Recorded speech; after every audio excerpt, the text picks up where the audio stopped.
Welcome, Pewter Report readers, viewers, and listeners to a brand new edition of the Pewter Game Day Show, brought to you by PewterReport.com. It's actually a game night show this evening as the Bucs have their second Monday night football game of the season. They are 5-1, going on the road to take on the 4-2 Detroit Lions, which is another fascinating, exciting matchup that we all get to watch and that the NFL world gets to watch, as well as the Bucs are in prime time. I'm your host, Matt Matera. Joined with me is my co-host for the Pewter Game Day Show, Daniel Morales. Daniel, thank you for joining me this evening. How's it going, my dude? Man, what a game we have in store here. The two hottest teams, I know the Lions are coming off of a loss, of course, but the two hottest teams in NFC is going to be a real big test for both teams. I'm really excited about this game. Absolutely. And thank you to everybody that is joining with us this evening. We're going to keep it super interactive in the chat all game long, whether it's good, whether it's bad, hopefully a lot of good for this Bucs team tonight. A Cincy kid says, let's go Bucs. Tampa. Looking for a bay as well. Shaggy wants to know, what day is it? It's game day, baby. Love covering these Bucs games. But Daniel, there's some big news, some big returns for the Tampa Bay Buccaneers. We already knew about Zion McCollum and Benjamin Morrison. Mike Evans comes back, and it looks like Emeka Egbuka is going to play as well. Your thoughts on all these big-time arrivals? What a shock it was on Saturday morning, seeing on my feed that Emeka Egbuka has returned to practice. I'm like, I didn't expect this. Yeah. I mean, I guess that's part of being so young, right? His rookie year, he's able to come back so quickly off the hamstring injury. But you have these two, you got Mike Evans, you have Emeka Egbuka back against a missing defensive backfield for the Lions. No Brian Branch, of course, he's suspended for this game. No Kirby Joseph, who had 9 interceptions last year. The Buccaneers defense as a whole had 7 interceptions. No Terrion Arnold. I mean, if the Buccaneers can stop Hutchinson, Baker Mayfield could light up this secondary. I'm expecting a big-time game for Baker Mayfield this evening for everything you just said about the all the backups in the secondary for Detroit. And yes, the name of the game for Tampa Bay offensively is stop Aiden Hutchinson, because we saw what he did to this team last season, albeit a win for Tampa Bay. And we have a super chat right off the jump from Bucks Basement. Thank you for this $2 super chat, who says, honestly, I think the Bucks plus 6.5 is so disrespectful. I agree. I was shocked that it was that high of a spread, as the Bucs are going to kick off first, with Detroit getting the ball as it is returned to about the 30-yard line, tackle made by Anthony Nelson.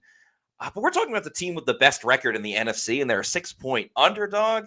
I don't know. I found that very surprising. J5 Studios says, let's freaking bake. We got Tim Burton in the chat as well. And John P. being very optimistic about Mike Evans says 200 plus receiving tonight. Take it to the bank. I hope so. Let's see how Detroit looks on this opening drive.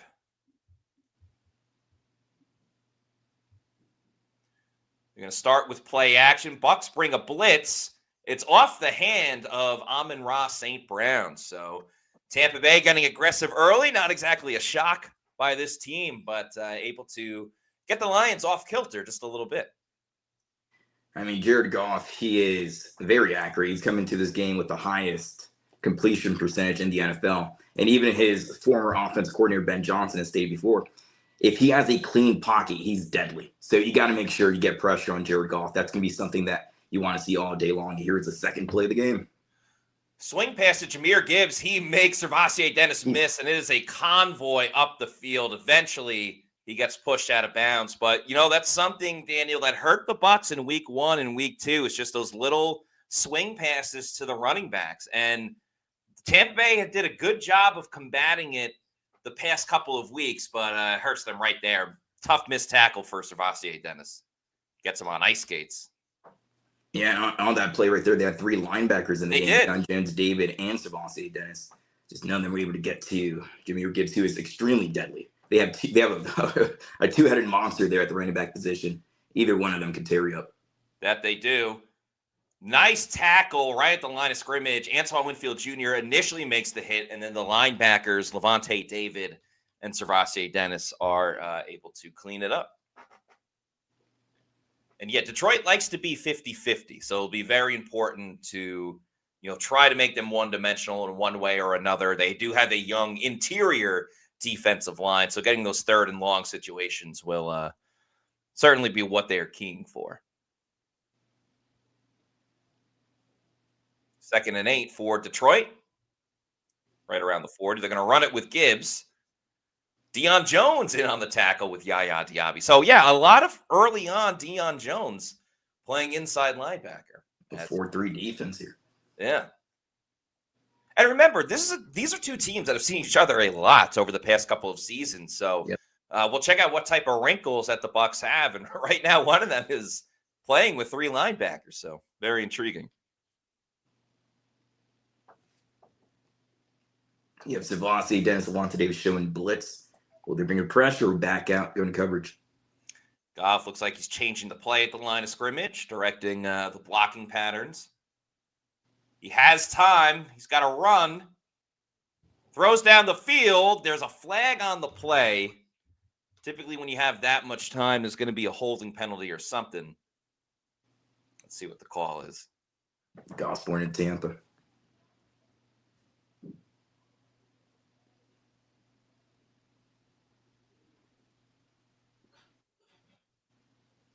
Looks like Jacob Parrish, illegal hands to the face. Jacob Parrish doesn't like the call. Stan Glassman doesn't like the call either. Says, what kind of BS is that?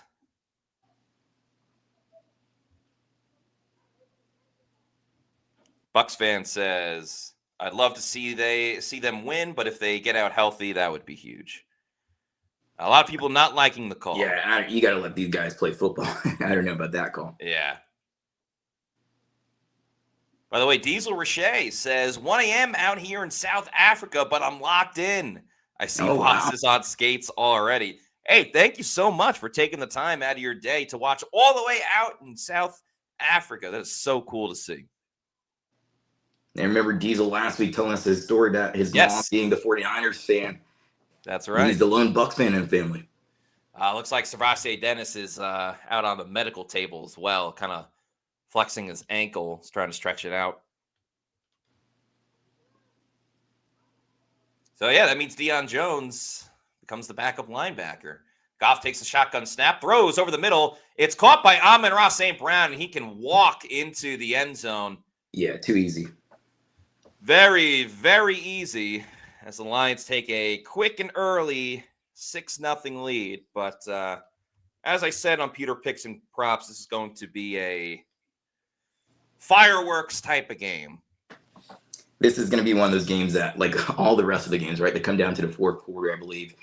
Just which one of these quarterbacks at the end, does one of them make a mistake? We saw that against Seattle, where Sam Darnold had that late game interception caught by Lavonte David. Sam Darnold, he made the mistake here. These two guys coming into this game, Jared Goff and Baker Mayfield, have 3 combined interceptions. Baker has 1, Jared Goff has 2. Turnovers could be one of the keys to the game. The Buccaneers getting turnovers to make sure they don't turn the ball over.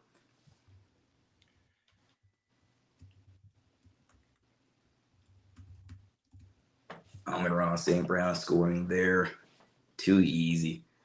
Too easy. This game had, I don't know. I can see both teams scoring 30 points tonight each, to be honest with you. With that Lions offense, it's kind of like pick your poison. I mean, you have the 2 running backs. You have Sam Laporta, which PFF has him as the highest graded tight end in the league right now. You have Jameson Williams, but Amon-Ra St. Brown, of course, is their elite superstar wide receiver. He's the target magnet. I mean, it all comes down to, can you get pressure on Jared Goff? And if you do that, it helps you stop those weapons that they have. Because on offense, they're a much healthier team. Even though Emeka Buka and Mike Evans come back, they're a much healthier team. On defense, that's where they're a bit banged up in the secondary. Yeah, all those players returning: Zion, Benjamin Morrison. Andrew, being optimistic, says 33-30 Bucs. Virgin Boys, thanks for the $1.99 super chat, says, I've seen enough. Let Morrison play in the slot. Follows that up. Yeah, I disagree there. Jacob Parrish has done a fantastic job. You're not going to let one penalty immediately bench him or see him not play as much. Also, I mean, there was people saying that they should fire Josh Grizzard a couple of weeks ago, and then he did what he did, and that's The really first the whole drive game. in Atlanta fired Todd Bowles. Right. Yeah, exactly. So not a great start, down 7-0, but let's also be real. The Bucs have been in this situation several times this season. So Bucs Basement, thanks for the $2 super chat, says Bowles defers all the time and the defense gives up a touchdown. Yes, but it's a long way to go. I mean, it's on the defense. Eventually, they're going to have to not allow opening drive touchdowns. And I'd rather get the ball in the second half anyway. That's the best way to go about it. Me too. Cali Bucks, thank you for the $1.99 super chat, says no loss without Dennis. Pursuit angles are so bad. He's been better the past couple of weeks. Now, there's no defending the Jahmyr Gibbs play because that was pretty awful right there. But we'll see. I mean, the Bucs are pretty thin at inside linebacker. You got John Bullock as well. Nick Jackson's on the practice squad, but that does nothing for Tampa Bay right now because they did not elevate him for that game. It's interested to see who starts here right guard for the Buccaneers. Is it Michael Jordan? Yeah. Practice squad. It was Elijah Klein. We know Haggard's out. Yeah, I would think it's going to be Jordan if they did call him up, which the Bucs are undefeated when he started. Now, he has started at left guard. He'll be at right guard today if he's in the game. Geist85 with a $2 super chat. Thank you very much. Says bad coaching, get defense healthy, and still bad. Okay, it's not bad coaching. Last week, they allowed 3 points in the second half. The first half last week, Mac Jones threw for over 200 yards. The Bucs are a defense that, at this point, they need to warm up to get better and make it work. As Cameron Johnson finds a lane to the outside, gets to the 40, over the 50. Oh, but there's a flag. Yeah. Oh, man. What a return, though, man. But I think it's going to come backwards. Yeah, let's see what this penalty is. Baker Mayfield's already jogging to the 20, so.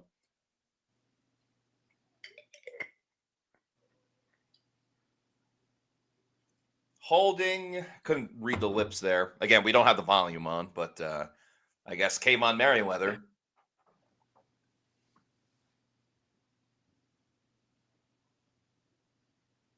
Oh, you got to let your guy go there. Yeah. Because he probably doesn't even get him, to be honest with you. If he just has his hand on his chest plate versus the outside. And Michael Jordan is in at right guard for Tampa Bay. So, and there's Mike Evans. Good old 1-3. Baker will line up under center to start this drive with 11:51 to go in the first. They hand it off to Rashad White, who finds a lane, picks up about 5-6 yards. Not too bad. Not too shabby. Start. And Mike Evans, the first 3 weeks of the season, didn't produce too much in terms of yardage. But he was going up against A.J. Terrell, Garrett Stingley Jr., Sauce Gardner, some of the top cornerbacks in this league. But now tonight is a perfect opportunity for him to have a 150-plus yard receiving game.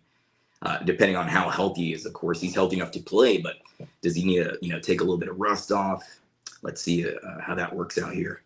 Interesting as well. You have Ibuka and Evans in at wide receiver, plus some 12 personnel. They're going to go play action. Baker has to avoid the pass rush. He does. Then he just goes down. He slips. Yeah, he tripped on his own footing. That was tough because Baker had the lane. He definitely had the lane if he wanted it.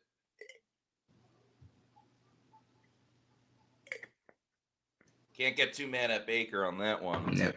For all the magic that he's created this year with his legs. It's turf too, not grass. I don't know if that plays a part of it. Yeah. Yeah, didn't really have a lot of options either. Yeah. But, it gets kneed in the head at the end. Yeah, he won that call. No call there. All right, third down for Tampa Bay. They're in shotgun. You got Evans in the slot. Ibuka goes in motion. Sterling Shepard out to the left. Baker's going to try to avoid Aiden Hutchinson. Throws. It's caught by Shepard. Can't break the tackle, though. It's going to be a 3-and-out for Tampa Bay.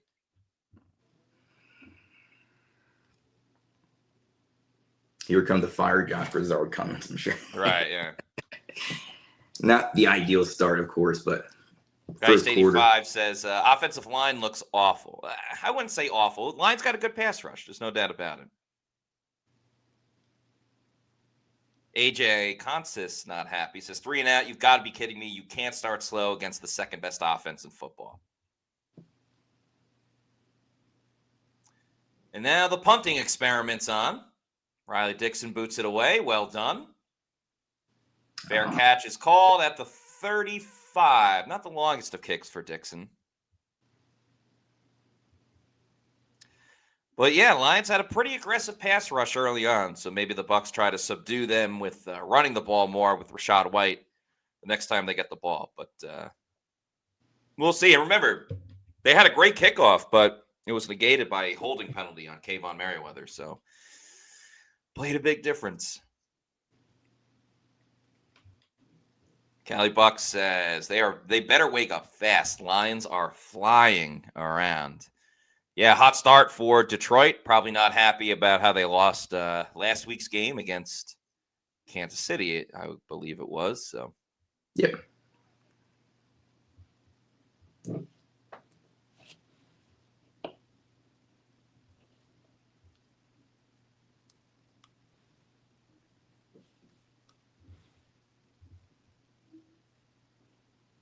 Cincy Kid says at least the punter got the ball off. That's a positive on the drive, right? Right, no blocked punt. Yeah. Picked up cleanly. Free subtitles AI says 5-0 and 5 horrible starts this season, LMAO. Yeah, they're a team that's kind of started out slow. Cody P says, yo, is their field that slippery too already? Yeah, it's if he doesn't slip there, we might be talking about the Bucs still on this drive right now. But yeah, very much so. Froston says it would be nice to see Yaya or Reddick have a breakout game. Yeah, I mean, they brought it last week, but, you're only as good as your most recent game. It's going to be tough sledding tonight, especially with Penei Sewell. But, yeah, now would be the time for them to truly break out. Diesel Roche says slow start in all 3 phases. Yeah, kind of like that Atlanta game to open up the season. If this team could play like they do in the fourth quarter, every quarter, that would be why the numbers that they put up continue.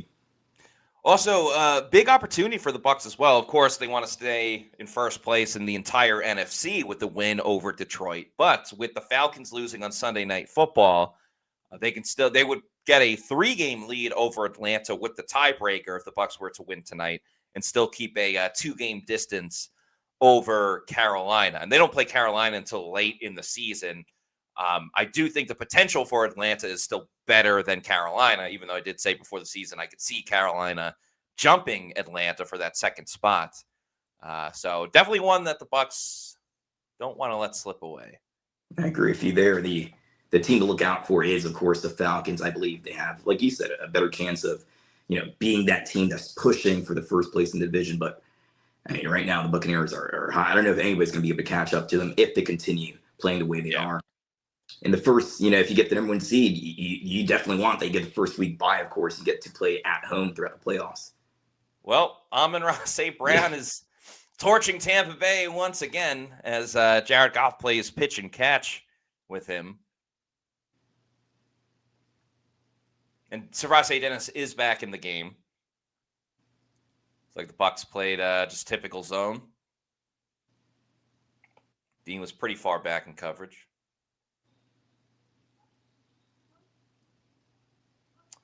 First and 10.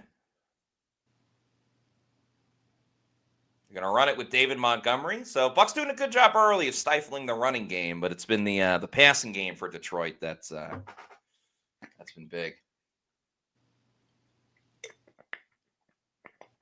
Passing game and penalties as well. Yeah, that penalty on Merriweather. The Buccaneers could get the ball in midfield. Obviously didn't incur because of that penalty, but the Parrish penalty as well. Oh yeah, that Parrish one as well. Yep. All right, 2nd and 9. They blitz Lavonte David, trying to get after Goff. He pressures him. Ooh. Ball is caught by Wright. Going to be short of the marker, but that'll bring up 3rd and about 3 or 4. Lavonte David had a big-time sack last week on Mac Jones. Almost recreated it right there.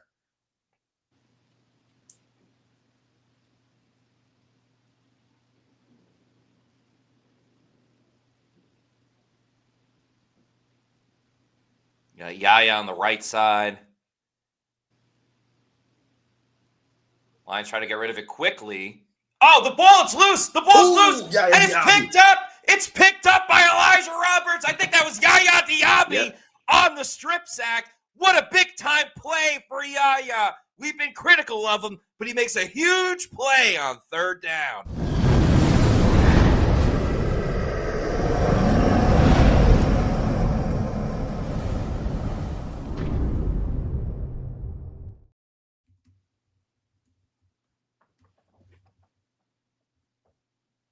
Good for Yaya Diaby. Now, will it count as a sack? That's the issue. It's always one of those plays where they're going to review it. Jared Goff doesn't seem to be complaining about it, though. And Yaya didn't even go for the ball. He brings down the hand as your Goff is throwing it. Turnover battle. Yeah. Sorry, not to cut you off, but turnover battle. Huge in this game. The Lions had only turned the ball over 3 times going into this game. So that's pretty good right there. Shout out to Yaya Diaby. What an awesome play. How are we feeling now, Bucs fans? Oh, do I have the Yaya Diaby video? I do not. Maybe I could find it real quick. We had Yaya Diaby on the Pewter Report podcast, and he did the Yaya Diaby. Man. Oh, yeah, I got it. All right. I will put it in our StreamYard in just a second.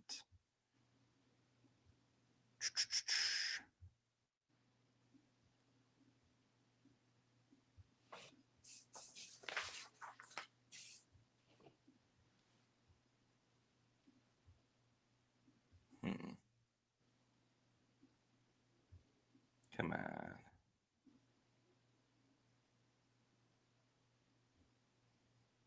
All right, there we go. Yaya Diaby. Love that video. Always a fun time.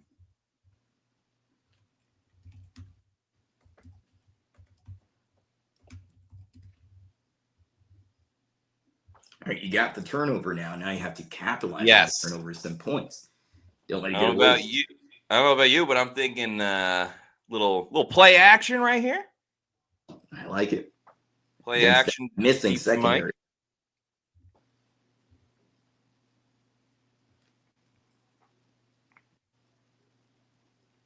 Okay, so they did go to review it, but apparently the call will stand. So okay, good. Great field position for the Bucs.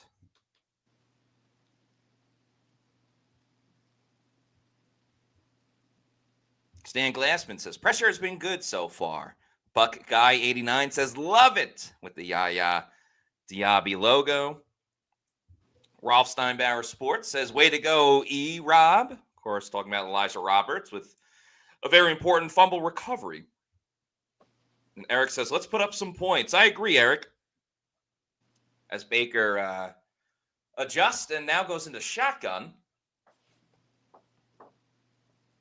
Tez Johnson makes a player miss. I think there was a false start on the Bucs, to be honest with you. I think Charlie Heck went offsides.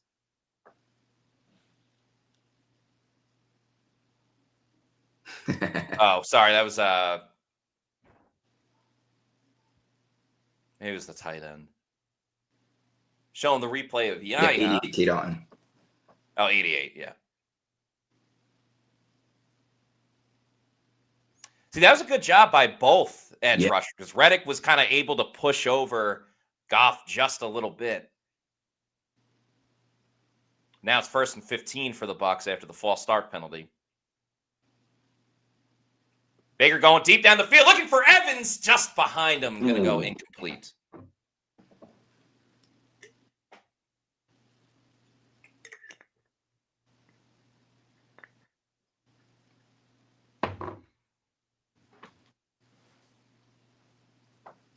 Chase Rick says, dude, come on. Hey, remember, the Bucs were kind of slow last week. Remember, Baker Mayfield had some passes that were behind, weren't exactly working. Yeah, miss Emeka back-to-back passes in the middle of the field, wide open. They seem to wake up in the second half. Yeah, Baker throws over the middle. Looks like the ball got tipped, but it's caught by Cade Otton. They'll make it 3rd and about 7, I'll say.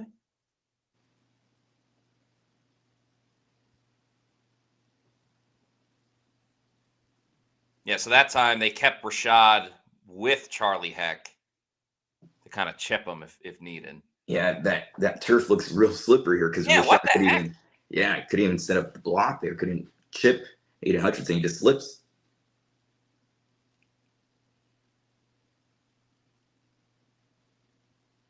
Yep, 3rd and 7 for Tampa Bay. Have yet to convert a 3rd down. Looking for a screenplay to Rashad White. He gets tackled immediately. Yep. So 2 straight 3-and-outs for the Bucs offense. They cannot capitalize on the turnover by Tampa Bay's defense. That's Jack Campbell there, who, if you watch the behind-the-scenes footage of the 2023 draft that the Buccaneers put out, they were ready to draft Jack Campball. Honestly, Detroit drafted ahead. 18, they were picking at 19. They went with Elijah Cansey, who I still believe has a huge upside. Of course, he's injured this year. But, man, imagine going from Derrick Brooks to Lavonte David and eventually Jack Campbell. That would have been awesome. That would have been wild.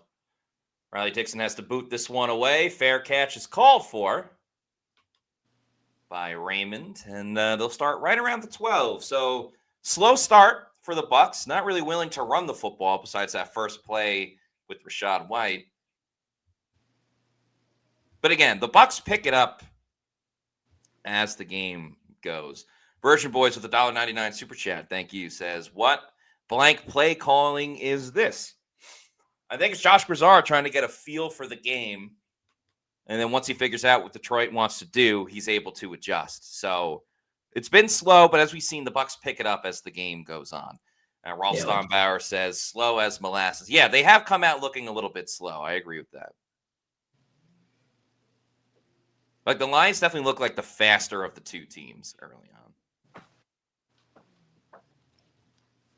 The turf continues to give me a little bit of a scare. You don't want any of these guys to get, serious injury. It looks real slippery out there. Turf has a higher rate of getting injuries like torn ACLs and all this. You hope it doesn't become a bigger issue as the game continues. But already Rashad White couldn't set the block earlier. The first drive, Baker Mayfield couldn't juke out Jack Campbell because of the turf. Just hope it doesn't become an issue moving forward in terms of injuries. Yeah, I agree with you. That's definitely a storyline to pay attention to. Got a lot of comments coming in. Appreciate each and every one of you joining with us. Yee says, run the ball. Christopher Oxentine says, heck, very slow. Yeah, I mean, it was tough on the assignment to ask Charlie Heck to get all the way outside and be the lead blocker, but couldn't get there in time against the linebacker, unfortunately. Brian Dermott says, maybe run 4 wideouts instead of 2 people in pattern. Their secondary is toast, and you're playing right into their hands. Not impressed with Grizzard's play calls this game so far. He better step up. They just wasted a turnover. They did waste a turnover. I'd say that if you go 4 wide, if you go empty set, well, depending on how you're running, right, you want to give Charlie Heck as much help that you can possibly give him going up against Aiden Hutchinson. Last year, going up against Justin School, 4.5 sacks. 3 of those, I believe, came in the first half of that game. He's a monster. You would love for Luke Gedeke to have been able to return for this game here. But I think the Buccaneers should be fine. So far, no sacks for Aiden Hutchinson. Yeah. You just hope it continues that way, right? That trend continues. Here we go, Lions on offense. Third drive of the game for Detroit.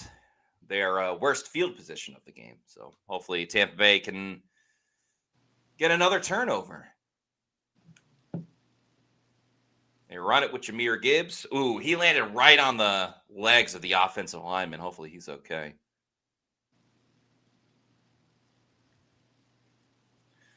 Yeah, what a draft class that's becoming with Baker first overall, then Sam Darnold third, and Daniel Jones sixth. It's they're all on their second and some third acts, and it's turned out well for a lot of them. All those guys written off, and I've talked about this before here, but I think teams move on a little bit too quickly from their starting quarterbacks. Yeah, when there's not really a good team around them sometimes. Sometimes there's only so much you can do. Ooh, bad missed tackle by Benjamin Morrison. That leads to more yards for Amon-Ra St. Brown. And tough go of it early on for Tampa Bay all across the board. Offense is stagnant. defense has allowed big plays. They did get the splash play on the turnover, but Detroit's been able to move the ball pretty well against them. And just sloppy missed tackling.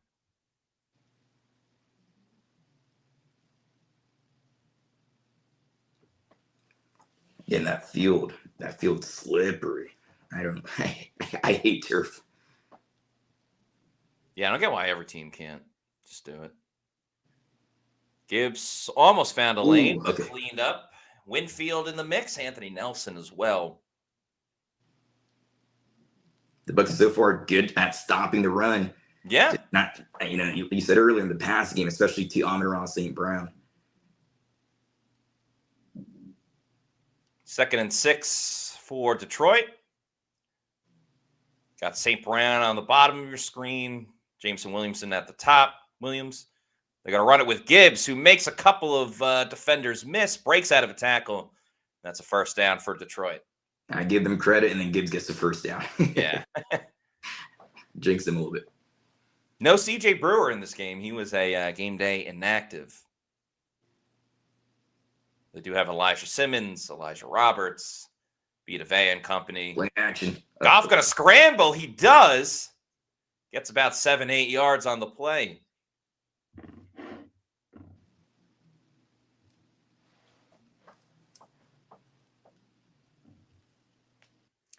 Chris Braswell chased him out of bounds.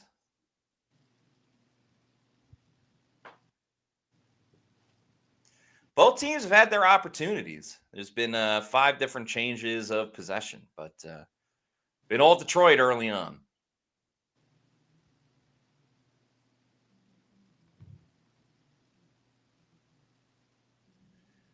Quick swing pass to Gibbs. He's going to have a caravan once again. Yikes. Just outside the 20. Eventually, Ty Key makes the tackle. And this is very reminiscent of that second half against the Seattle Seahawks, where the Bucs just really don't have answers right now. That defense looks a bit flat. You said earlier, the Detroit Lions just look like the faster team. Yeah.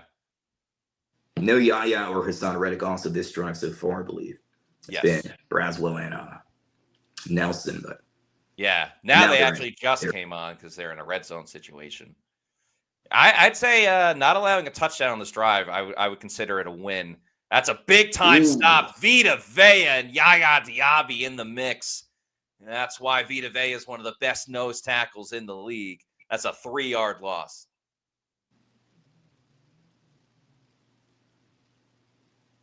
Yeah, he just drove Ratledge all the way into the backfield. They also blitzed Winfield to the outside as well.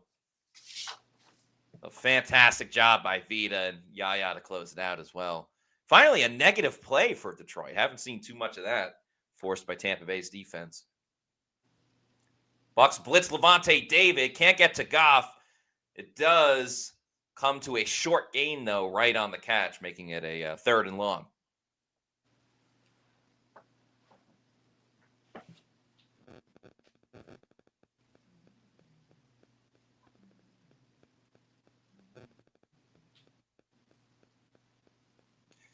Goff is 7 of 8 for 130 yards. My goodness. Not what you want to see. 3rd and 9 with 1:27 to go. Goff looking to his left. Throws over the middle. It's caught by Raymond. He's tackled short of the marker. We'll see what Detroit wants to do. Winfield on the tackle.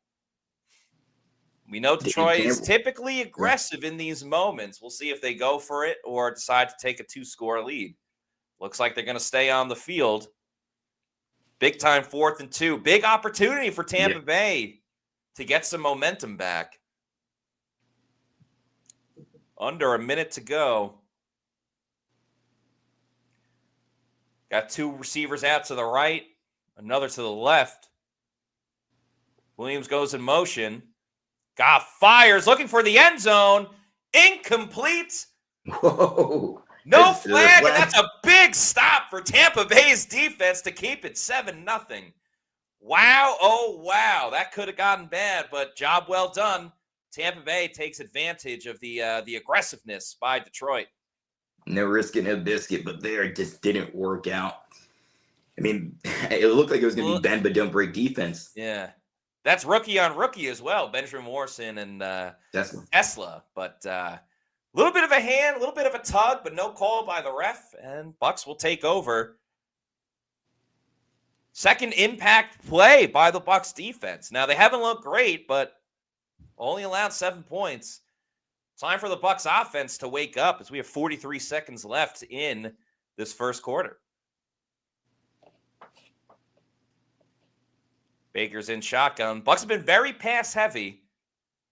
Not too much involvement of Rashad White in the ground game. Only one rushing attempt.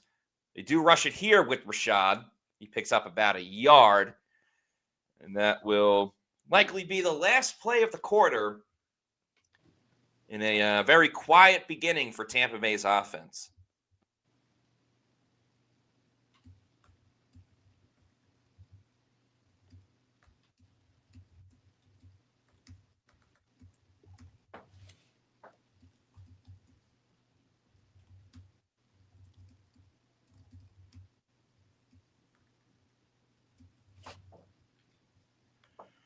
All right, Bucs fans, tell us how you feel after watching that first quarter where the Bucs trail 7-0. However, the defense has been making some plays for them.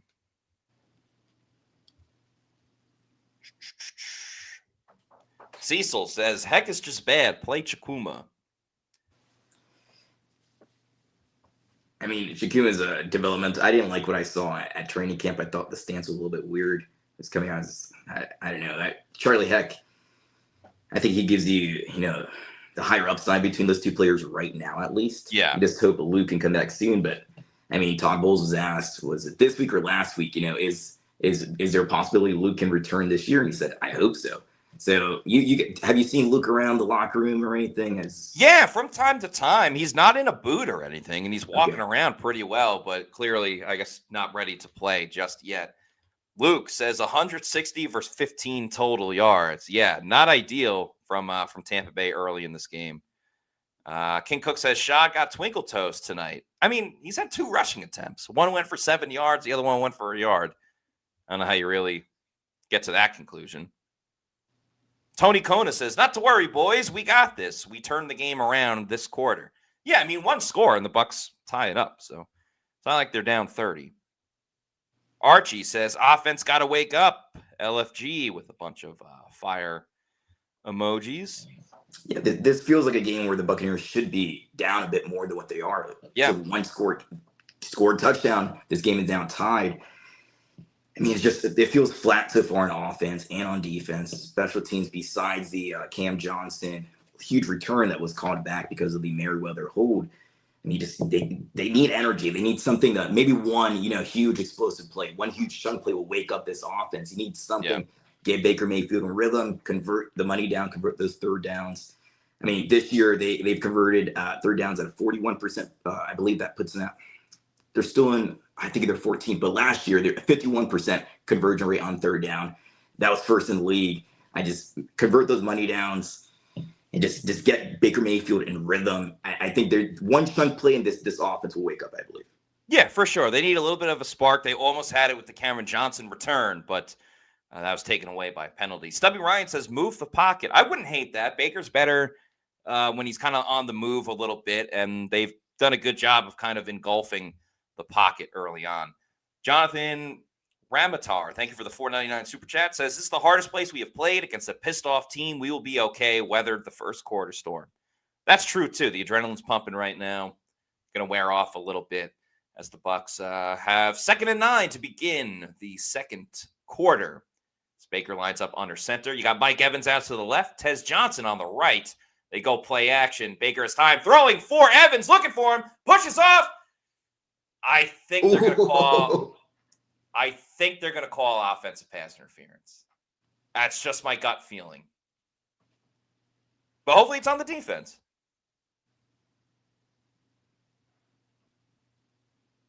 I don't think Evans came in bounds with the ball.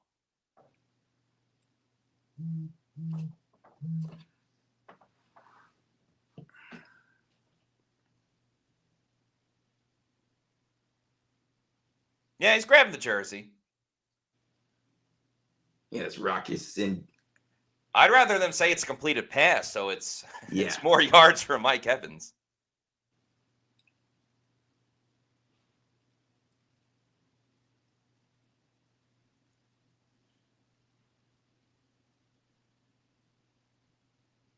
two Okay, fouls. so they're calling pass interference. Mike's asking if it's a catch. He needs the yards, people. He needs the yards. Yeah, I mean, this is a matchup the Bucs should be taking advantage of all game. Or one of the many matchups. Yeah, he's holding them the whole time. I wonder if anyone tell me if you had the volume on, are they talking about Mike Evans' record? I guess it doesn't matter at this point.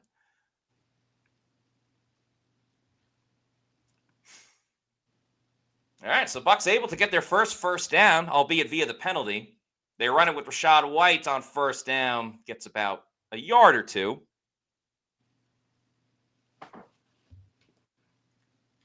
As we've seen with Josh Broussard early on, he's consistent with running the ball. He won't go away from it unless, the game kind of dictates for it. We got Cameron Johnson in the game. Payne Durham's in there as well. And Kate Otten, so some 12 personnel. Yes, Johnson & Johnson at receiver. Lions try to stunt it. Swing pass to Rashad White. Gets about 5-6 yards. Makes it 3rd and 3. Second catch of the game for Rashad White. Looks like Baker's having a hard time here in the play call. Yeah, I wonder if they're going to have to get to a silent count eventually later on. But yeah, really good block there by Payne Durham. Gives, not a huge gain for Rashad White, just enough to keep this a 3rd and manageable here. Emeka Egbuka is in the game as well. Clearly, he's on a pitch count. Then granted, Evans is in the game too. He's in the slot. You also have to factor in, like, the Bucs, it's only their 3rd drive, and they only had 6 offensive plays. Baker, his ball is tipped. Uh-oh. Damn. That's the second ball that's been tipped by Baker Mayfield early in this game. And Bucs can only get one drive one first down before having to punt. The slow start continues for Tampa Bay.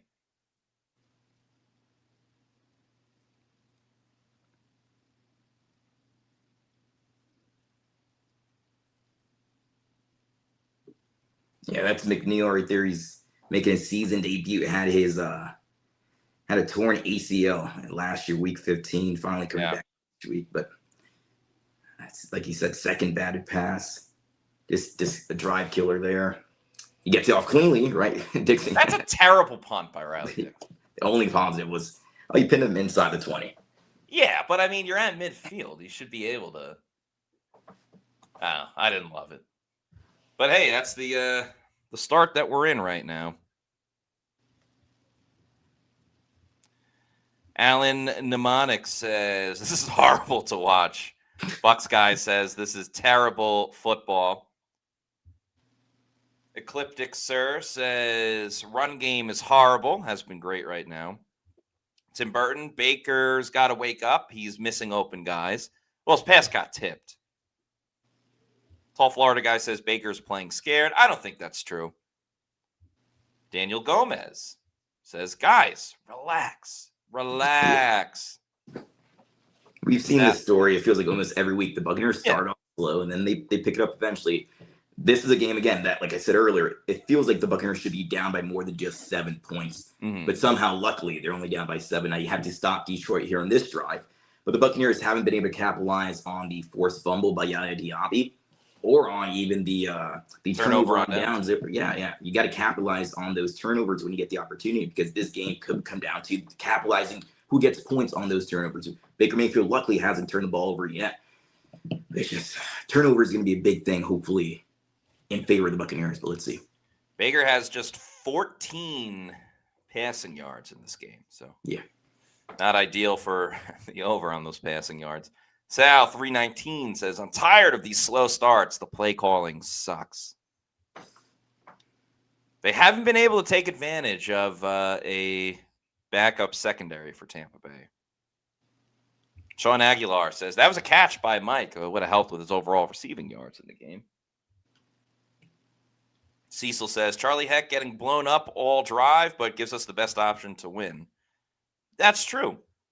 I mean, they don't really have a lot of other options besides Ben Shakuma.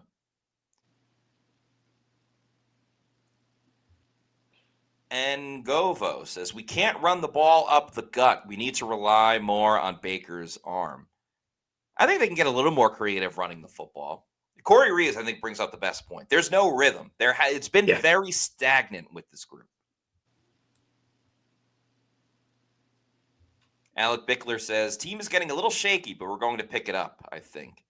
And Bucks Basin, thanks for the $2 super chat, says, well, plus side, Grizzard isn't going anywhere. I don't think teams are going to hire him or not hire him based on one game.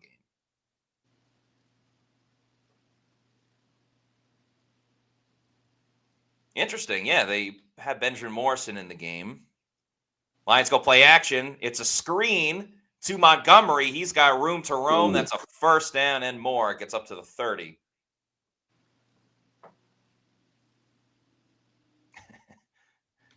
Stan Glassman said every screen pass goes for 25 yards. That's what it feels like.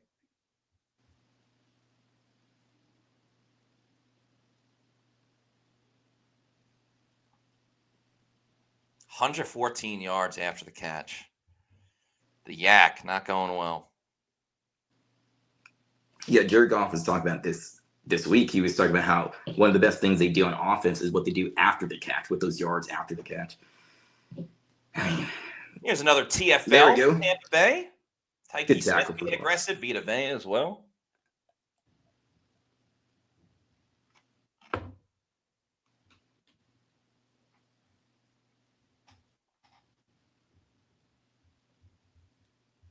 BS83 says, yak is yuck.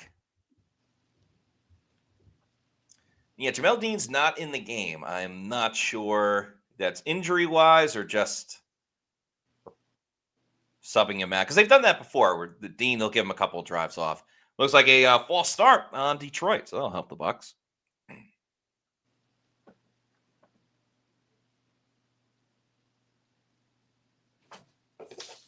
Panay Sewell with the penalty, so another win for Tristan Wirfs. His first penalty of the season, too. In the battle of best offensive tackle in the league. Got to get off the field. 2nd and 17. Don't want to allow chunk plays. Got Benjamin Morrison on Jameson Williams. He's their deep shot guy. Goff looks to his right, throws over the middle, and they get almost all of the yardage back. So, job not well done by Tampa Bay.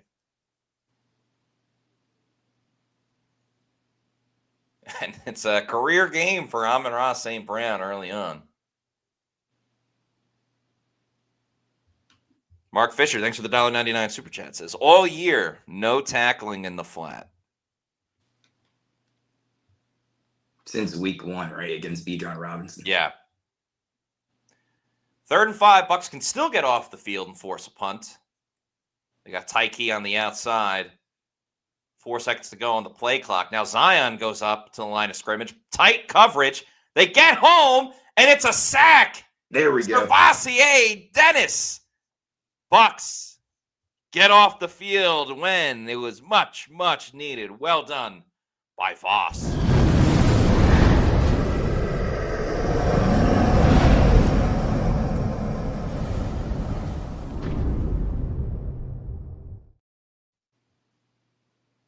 There you go.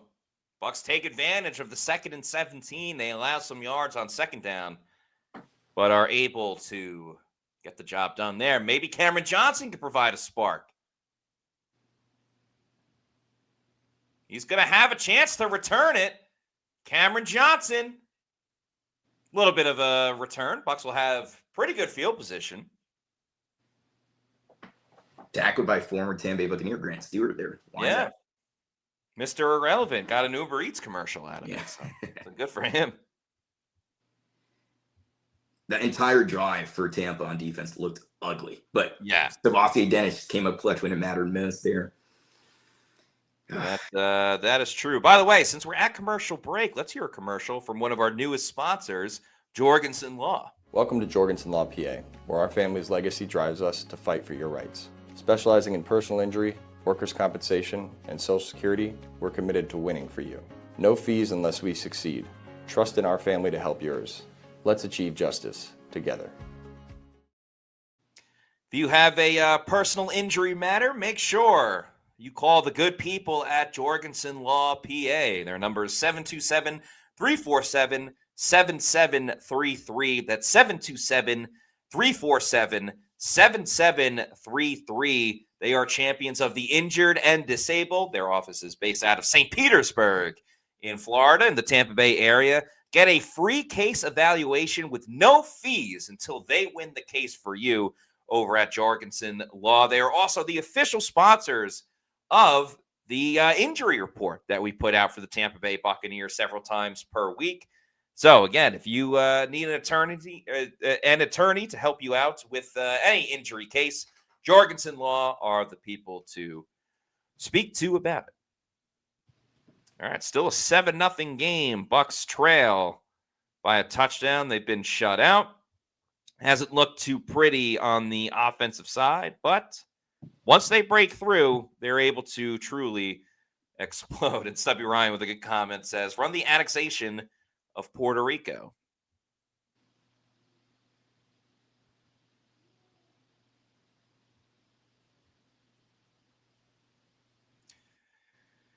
So Ashley says, Detroit has an all second and third team secondary. We can't win as a receiver. Yeah, I'm with you.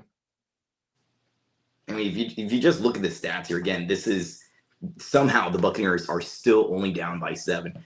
Jared Goff 10 for 12, 164 yards, and Baker Mayfield 4 for 6, 14 yards. Yikes! Somehow, yeah. Tampa's only down by 7. Reckon says, give Baker his smelling salts already. Yeah, wake him up. Batman with the $1.99 super chat says, can we stop playing zone? God.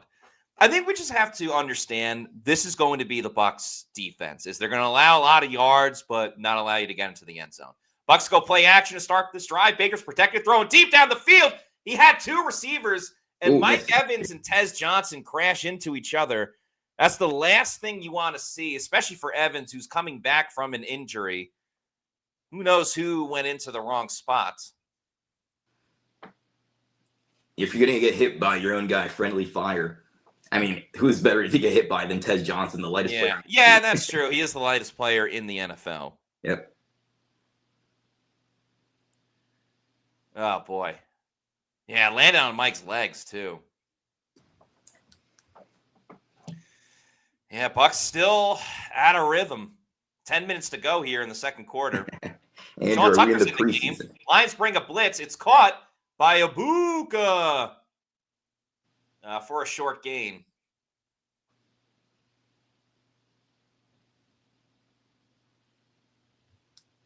Yeah, you never design a play where 2 guys are in the exact same location, the exact same spot. And they collide into each other. Something went wrong there. Maybe it was the rookie Tez Johnson. I'm sorry, Tez Johnson. Maybe he just didn't run his route the depth that he needed to. But another third down for Tampa Bay. They've yet to convert on one. Yeah, they play a lot of man coverage too. This should be perfect for the Bucs. Ibuka goes in motion. Baker's got to step up, throws, caught by Cade Otton. Ooh, close. He might I think he gets short, but they're already saying it's a first down. I think the Bucs would have gone for it if it was 4th and inches. But nice job by Cade Otton making the catch, low throw. Got the job done.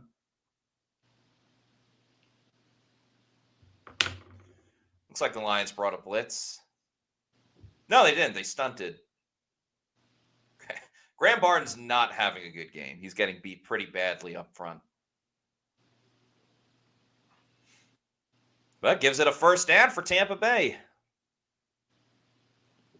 Sean Tucker in the backfield. Baker's going to throw, though. He's going deep down the field for no one. So miscommunication. Baker does not look happy. Tez Johnson again with the miscommunication. Is that Tez? So the crowd noise was an issue earlier. I don't know if that's affecting their communication on this drive here, but something went wrong. Mike Evans having a combo with the refs.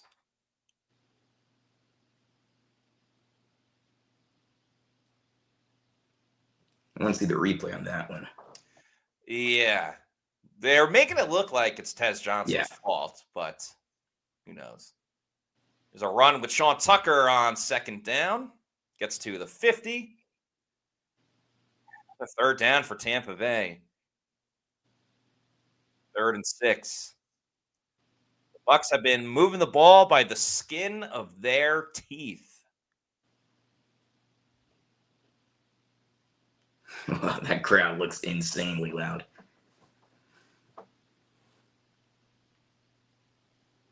Yeah, it's time for Aiden Hutchinson to get after the QB. Hutchinson, 4 forced fumbles this year so far. Last week, he just grabbed the tight end one-handed, ran right into Patrick Mahomes, got the ball out. He's pinning his ears back right now. Baker gets the snap. It's protected pretty well. Baker to the outside. I don't think he got his foot in bounds. See 1 foot. Yeah. Evans isn't happy about it. They just can't get anything going. Left foot down. No. Yeah. Not able to keep the other one in bounds.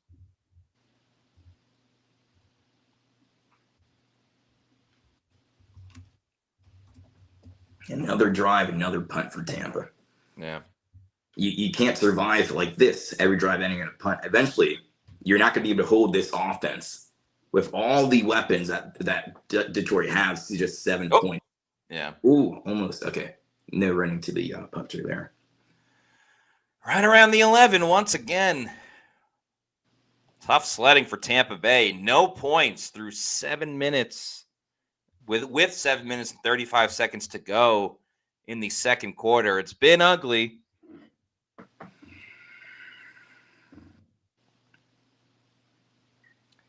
Quite rough for this group. But hey, the defense has kind of held its own. Nicola Legistina says, take a knee, offense, just go into halftime, please. No, you're down 1 score. Tim Burton says, -6.5. Don't look so bad now. What did Vegas know? Mark Fisher says, wonder if the big game pressure has gotten to the offense. I don't think so. I mean, they played on Monday night a couple of weeks ago and were able to win the game.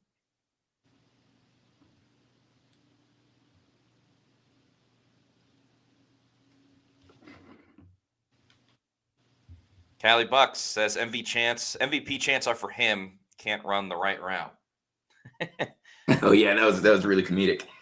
He catches the touchdown. He uses MVP chance for Baker. He thinks it's for him, and Sterling Shepard has to break the news down to the rookie. Funny guy's entertaining guy.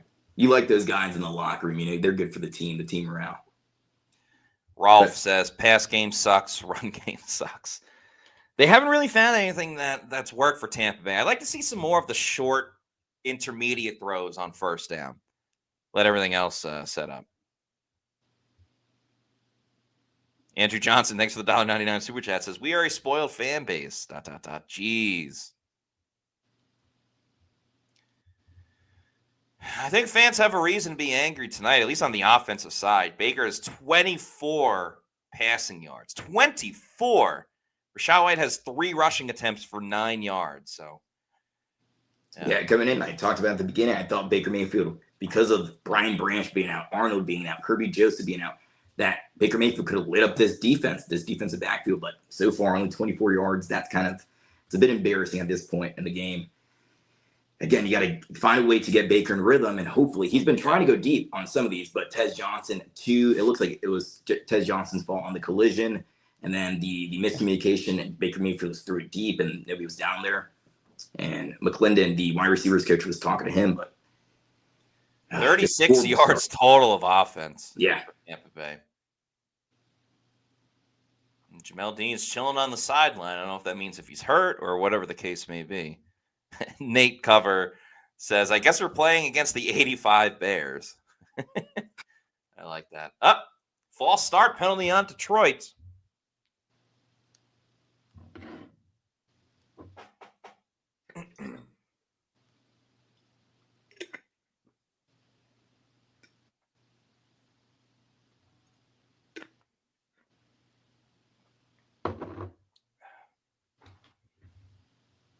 So Jamal Dean is in the game. I don't think he got benched. Again, when Morrison and Dean are healthy, Dean will start and Morrison will come in for a couple of reps. 1st and 15. Bucs defense has been doing a solid job. They allow a lot of yards, but they've gotten the stop when it matters. Gibbs with a nice spin move. Uh-oh. What a run. Wow. Uh-oh. And it looked like there's a face mask, too, potentially. But, yeah, they're going to get Winfield on the face mask, unfortunately.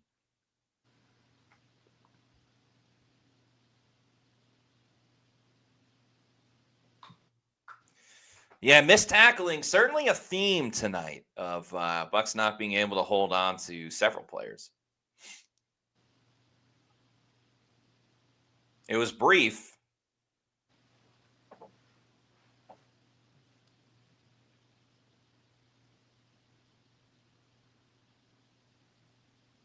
Ooh. Never mind, illegal blocking the back on Khalif Raymond. So Bucs will take it. About time the Bucs get a couple of calls.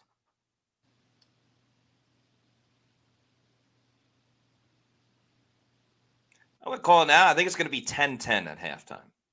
I think Bucs got to stop here. They score on this drive. Lions kick a field goal. Bucs kick a field goal as halftime expires. That's my prediction. Yeah. And now Winfield's on the sideline. That's never good.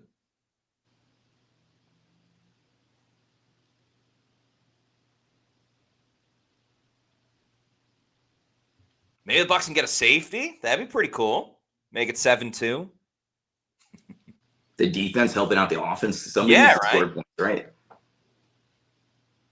Yeah, Buckeye 89 says safety time. I'm with it. Let's do the safety dance.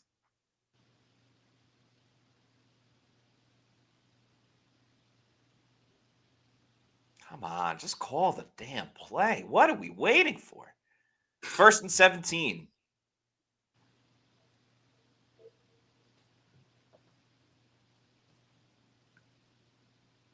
Gonna run it with Gibbs. Can't create the magic like he did last time. Tyke Smith is John with Amon-Ra St. Brown as Winfield returns back onto the field. 2nd and 14 with 6:45 to go. Someone's saying Lavonte David is hurt. Yeah, Lavonte's on the ground. Looks to be in pain. Remember, he did not practice until Saturday. Banged up linebackers for the Bucs. Dennis, earlier in the game, he was able to return, but nothing like replacing your leader in Lavonte David.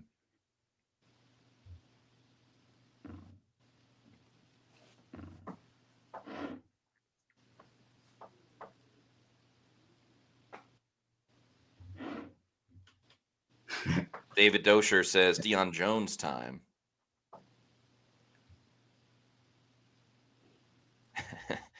Tim Burton says Tyke ready to smack Amon-Ra St. Brown. Dr. Nick Riviera says let's zero blitz. That's a bit risky. Amon-Ra's been catching this ball for a lot of chunk yardage there. The yak yards also. I don't know if you call it right. Says Lions have 5 cornerbacks hurt. We can't complain. Yeah, you're right.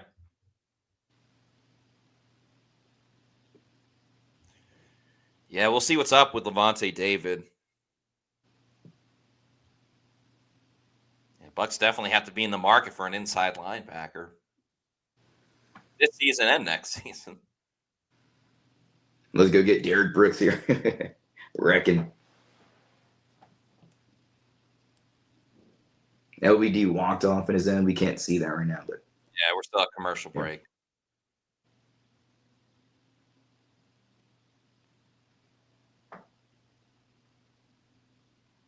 Got another Monday night game as well, starting at 10 o'clock. Yeah, I'm glad this is the 7 o'clock one, not the 10 o'clock. Yes, thank goodness. Yeah, that would have sucked.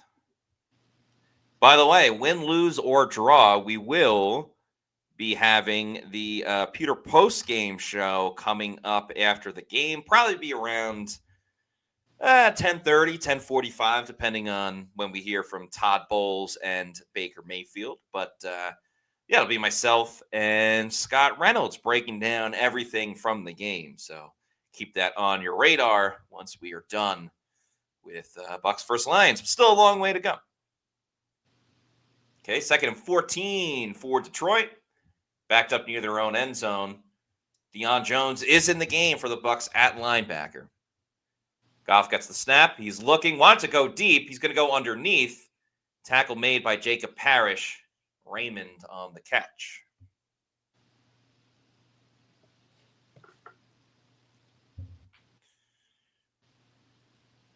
Interesting spot, and Lavonte David is back, thank goodness. Interesting spot for Tampa Bay because they don't get to stop here. Detroit can take their time and kind of move this all the way down the field. Bucs bring a blitz late. Goff looking, throws over the middle. It's incomplete. Hit the ground first. Bucs do get a 3 and out. There is a flag, though. Goff is pointing at the Bucs defense. Let's see what we got.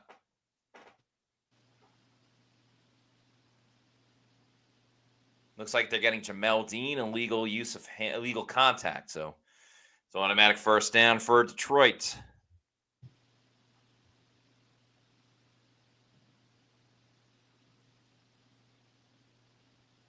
I mean, that just seems like it's two guys battling.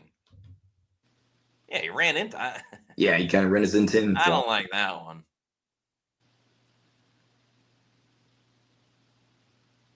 Detroit. Now with Gibbs. Oh, he's off to the race. Jameer Gibbs is going to take that to the house. Gone. He's gone. Winfield in pursuit. Nope. Nope. Not going to get him. Jameer Gibbs. Wow. With an enormous run for Detroit. They go up 13-0. This is why Tampa the offense had to capitalize on those turnovers, because you can't hold this offense these 7 points for the entire game. At some point, they're going to score again. Yeah. Just saw this guy, Jameer Gibbs, run for a 78-yard run there. He's a home run threat. Yeah, they had done a good job of bottling him up too, but unable to on that play. And man, penalties have been a huge factor. Bucs could have got off the field, unfortunately, giving Detroit new life, and that's what they do with it. Now, it's not all doom and gloom, right? The Buccaneers do get the ball back at halftime. They do. Get the ball back now. So you could possibly have a double dip situation. Man, that looked way too easy for Jameer Gibbs. This is a guy who he's an explosive home run threat. We talked about the two-headed monster they have at the running back position. Last year, he had 20 total touchdowns. That's insane for any player. I mean, and 1,400 yards on the ground. This is one of the better running backs in the league. And I don't know. I want to see the replay on that one because it just looked way too easy. The hole that was created, nobody tackled him. I mean, Antoine Winfield Jr., he's Mr. Effort, try to run, try to give it everything he had to take out Jameer Gibbs. Couldn't catch up, couldn't do it. 14-0. Tampa's down. But again, they can have a double dip situation, but the offense needs to get into rhythm. Again, yeah. If they find a way to finally get rhythm, they're right back in this game. What they can't afford is to be down anything more than 17-0 at the end of the second quarter. Because there is also reality where the Bucs go 3 and out, which they have for a lot of this game. Oh, what a hole created there. Wow. Yeah. Great job by the offensive line for the Lions. And they had Tyke Smith up at the line. Yeah, so Tyke blitzed. So once he wasn't able to get to him, there's only one guy back, which was Winfield.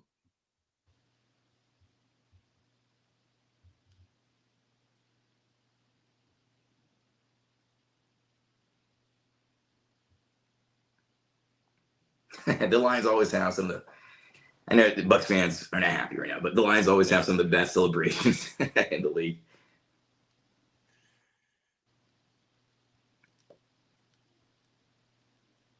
Cincy Kid, being optimistic, says, we will get a touchdown on this offensive drive. See how the Bucs respond. Take the knee. There you go. That gives the Bucs the ball at the 35. Good.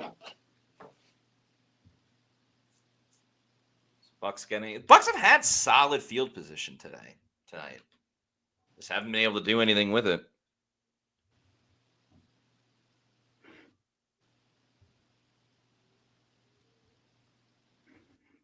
And Aiden Hutchinson's not even wrecking the game so far. I mean, No, he hasn't.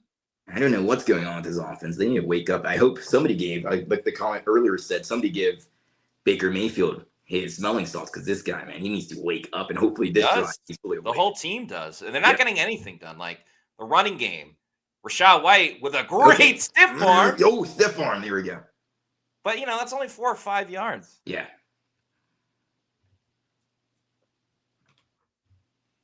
I'm not saying it's a must-score drive, but you got to find a little bit of momentum somewhere. You had it with the with the forced fumble, but they did nothing with it.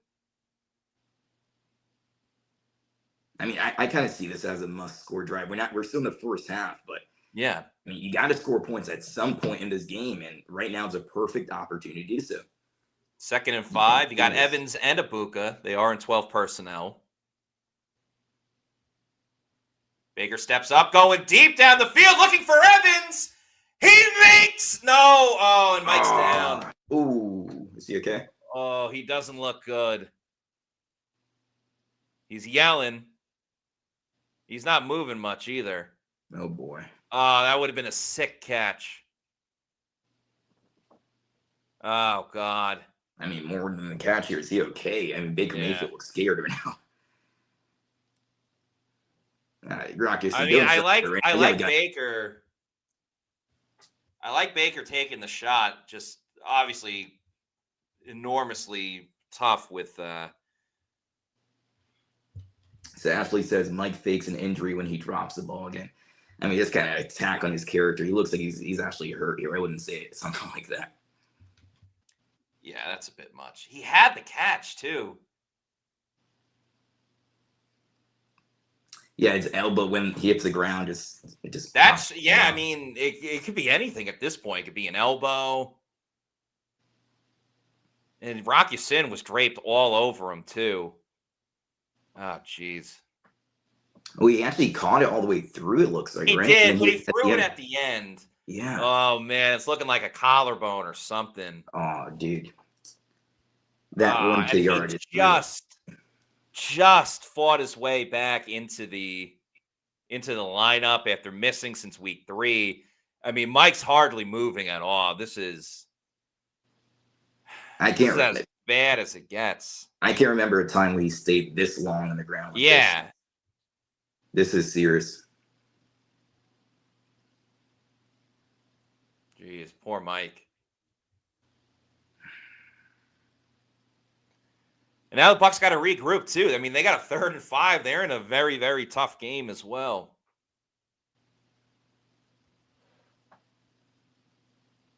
Lavonte David's out there to check on him.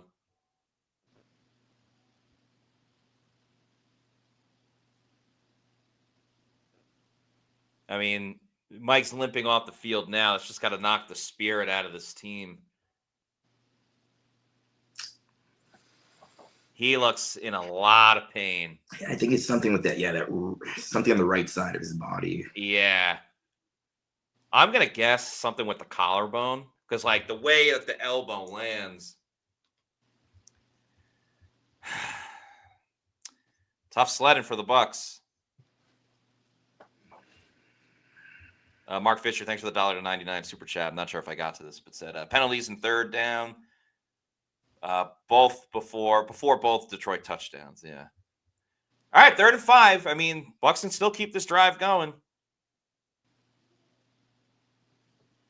Baker has time, trying to avoid everybody. He can't. Oh boy, yeah, nowhere to go. Ooh. Things go from bad to worse for Tampa Bay. I mean, they're looking at a first half where they get completely shut out. And now you don't have Evans. I mean, you got players double teamed everywhere. Nowhere for Baker to go. Pocket collapse. Yeah, there's nothing he can really do. He tries to find his way to get out of it. I mean, each receiver was double teamed. It's crazy. Yeah.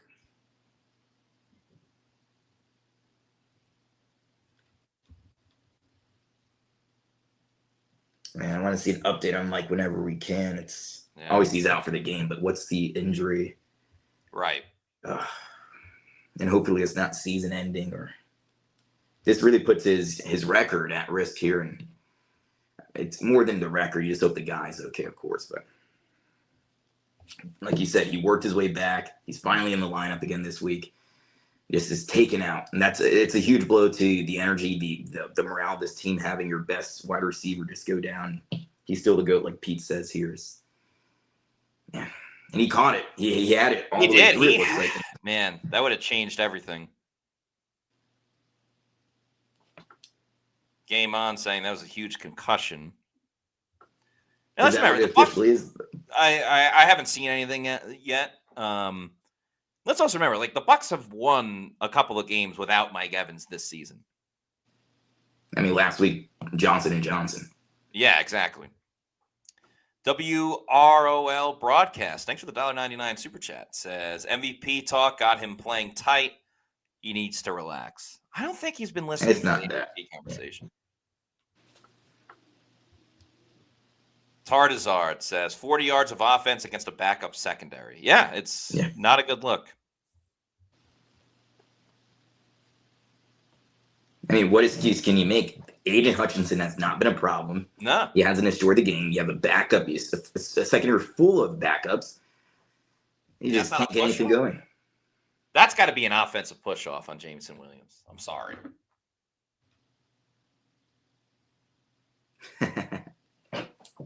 Someone tweeted head to turf. So, yeah, they might be looking at a concussion the way that he hit the ground.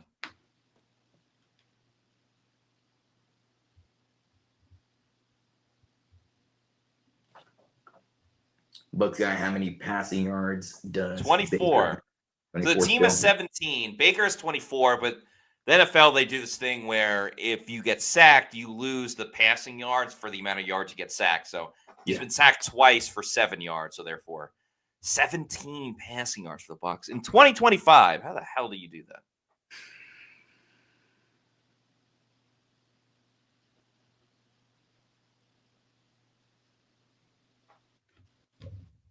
Do they call a penalty or what are we missing?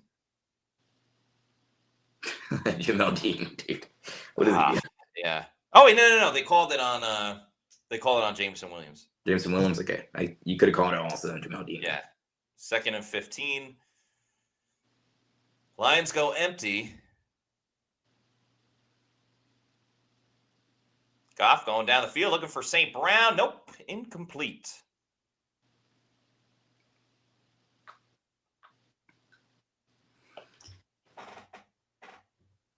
Third and 15, you have another situation. If this defense can make a stop, Baker Mayfield with 3 minutes, it's going to be under 3 minutes here. It's probably going to be like 2:58 maybe. Yeah. All 3 timeouts, though. Yeah. 3rd and 15, you got to get off the field. No stupid penalties.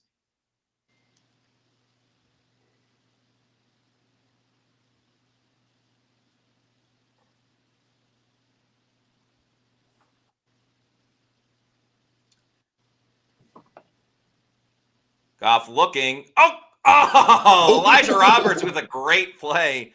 Almost was able to turn that into a pick 6.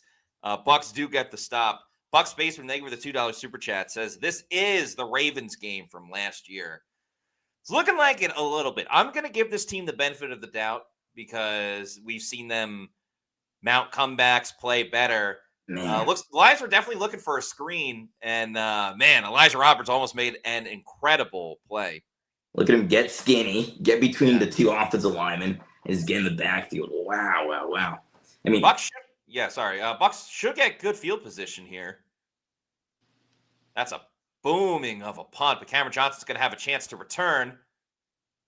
Gets to the 40. So, yeah, good field position for Tampa Bay. Not a huge return, but not bad from Cameron Johnson. A pretty solid. Oh, he's going to carry off the field here, Mike Evans. Oh, jeez. Awful. Absolutely awful.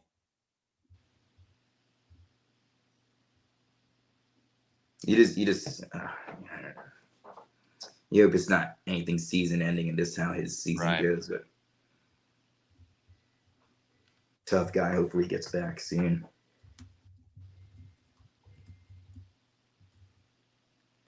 Common saying right shoulder injury.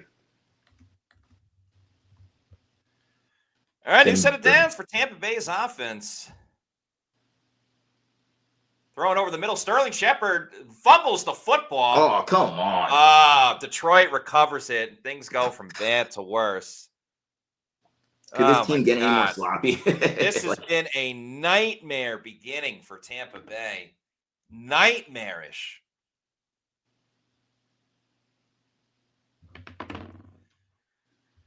Whew.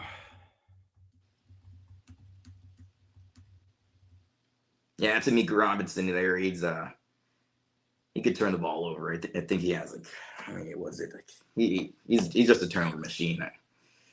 But just you got to secure the football here. Is it a catch though? I think probably. Ooh, what a beautiful bunch also there. And Tristan, we're so close to jumping on the grenade. Yeah, he had it for a second, just wasn't able to keep it, unfortunately. So yeah, it's going to be Lions ball.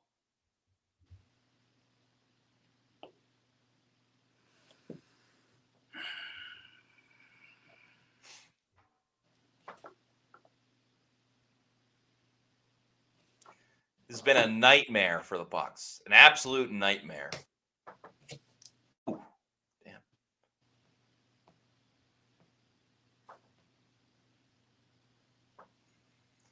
Lions run it with Montgomery because why not? They ripped off a 78-yard run before.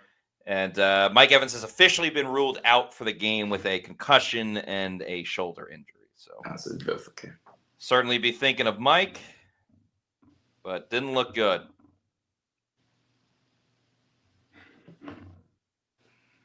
And again, you have a Buca on a pitch count.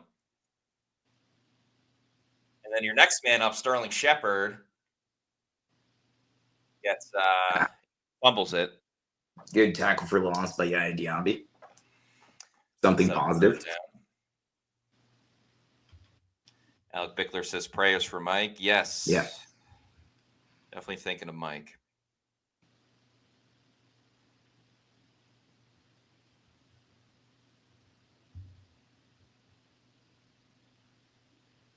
Bucks Facing, thanks for the $2 super chat, says just get the win against the Saints and go to the bye week 6-2. I mean, you can't give up at this point.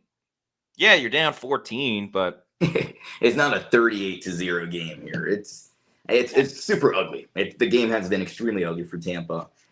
I mean, but you're only down by 2 touchdowns again here. You're down by 14 points. It's just comebacks happen. Yeah. Don't raise the white flag yet here. Don't throw in the towel.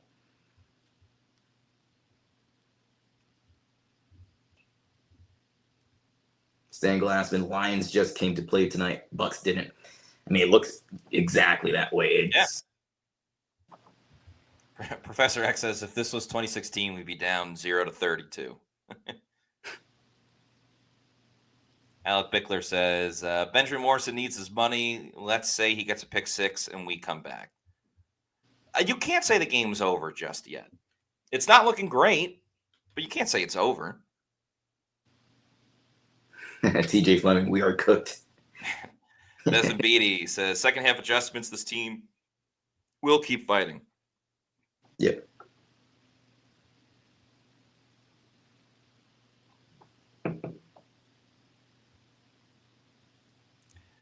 Bader Malik says, I feel like throwing up. I don't blame you. Cali Bucks with a $4.99 super chat. Thank you very much. Says, is it a bad time to blame Daniel for bringing up the turf? Call it a shoulder. He hurt his shoulder trying to make that diving catch. I don't like turf. I brought that up. That's probably one of the reasons why the Buccaneers don't practice much indoors. Even though they have an indoor facility. But yeah, they don't use it a ton.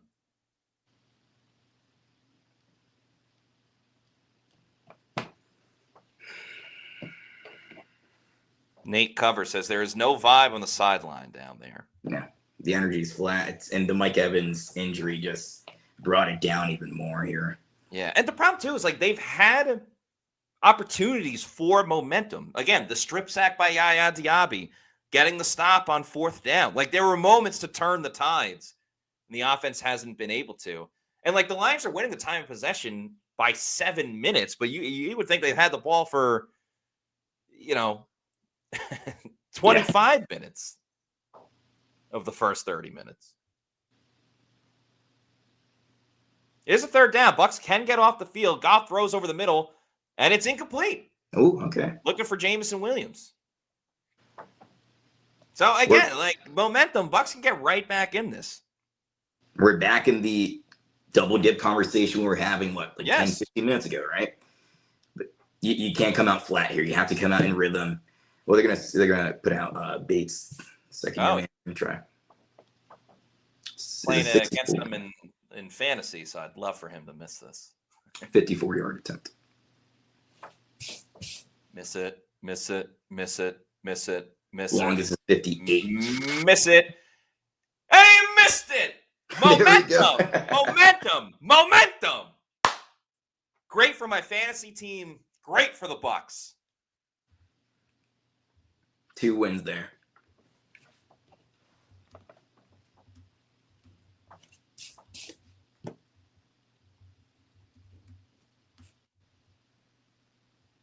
His third miss of the season here. Just sails left.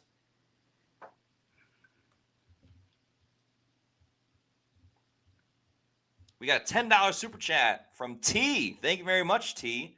Says, I know we've said this every year for the past few years, but this genuinely feels like the last ride for Lavonte and Mike. Got to go all in if he thinks this crew can win a Super Bowl. Baker wanted to go deep. He's going to throw it underneath. Oh, God. Oh, no. Kadon, you got to hold on to that. Come on. Win that fight. Tie goes to the receiver. Everybody knows that. Okay. But there you go. Okay. That's a catch by Kadon. There you go. Okay, now you got to keep it moving, though. I do think it's going to be Lavonte's last year. We'll see what's up with Mike. We'll see how long he's out for. Mike is a free agent after the season, as is Lavonte. All right, got to move it. Minute 28 to go. Bucs have all 3 timeouts. There's a whistle. What's going on here? Like I said, the previous play is under review. Again, it was a tie. Tie goes to the receiver. You can't say that's Mollett's ball right there. Maybe you can a little bit.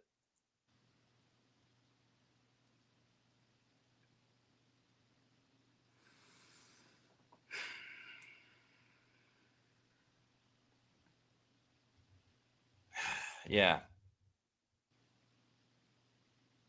I mean, right there at the end, that's Kate Otten's ball.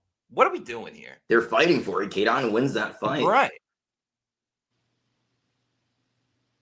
A little bit overthrown. He extends that right arm out, gets the ball in. Of course, you're fighting with the defender here, but he gets it.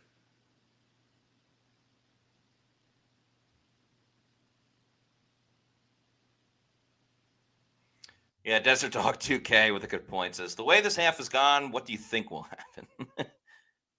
Yeah, that's true.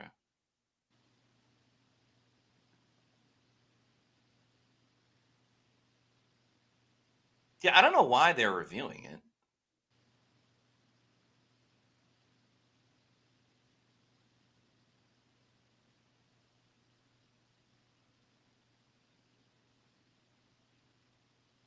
I guess they're calling it an interception. Jeez. Are you serious? He didn't even win the bat on the ground. I know. I mean, it was 50-50 at best. That's Baker Mayfield's second interception of the season. That's a real dumb call there. What can you say at this point?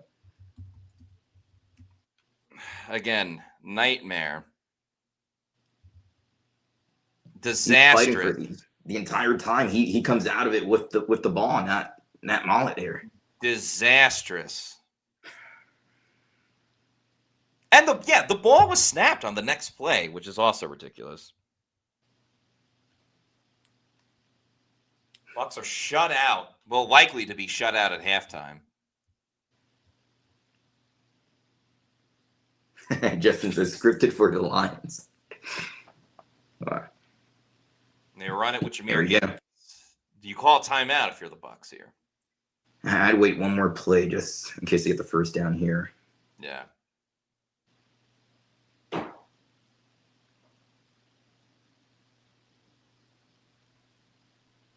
Goofy call. What a ridiculous call.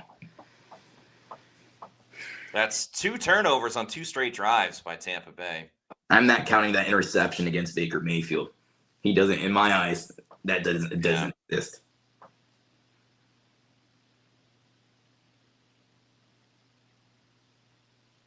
Goff to the outside, finds St. Brown. He gets out of bounds, so the Bucs don't have to call a timeout. That's good.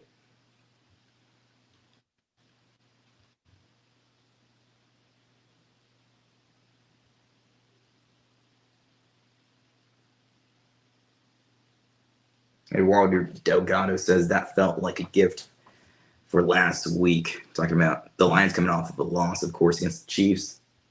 Yeah. Virgin Boys, that's, yeah.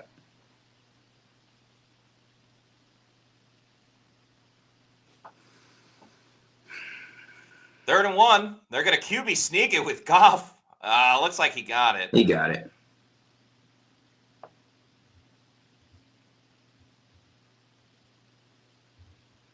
I mean, the Bucs just aren't going to use any timeouts. It's kind of crazy. Lions have no reason to, because you got to watch out for the double. As bad as the Bucs offense has been, you got to watch out for the double dip as well. Now it looks like the clock has stopped, so someone clearly called a timeout. I mean, how many seconds were you going to burn? Oh, the Lions called timeout, not even the Buccaneers. Man, what a disastrous half for the Tampa Bay Buccaneers. Bucs Basement, thanks for the $2 super chat. Says, refs making up for the Kansas City game and assisting the Lions.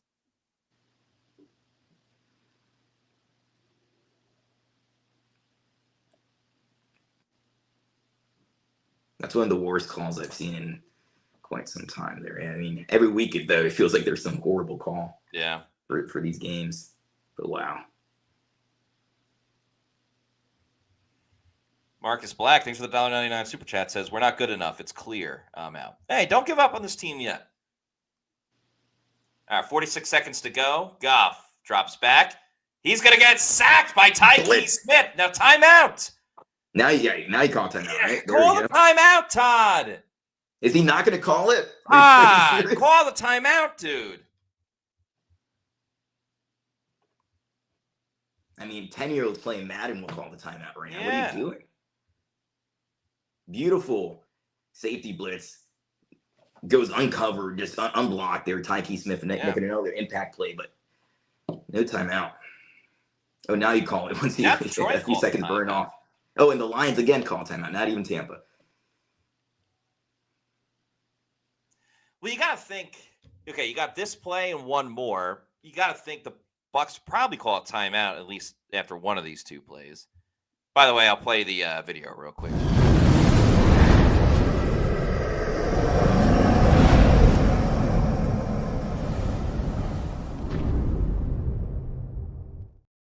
Oh, and as we come back, don't make a scene, Jamal Dean! Jamal Dean with the pick! The Bucs are in business with 20 seconds to go! Holy smokes! Don't make a scene, Jamal Dean with his 3rd interception of the season. Woo-hoo! That's a man right there playing for a huge contract. Oh, man.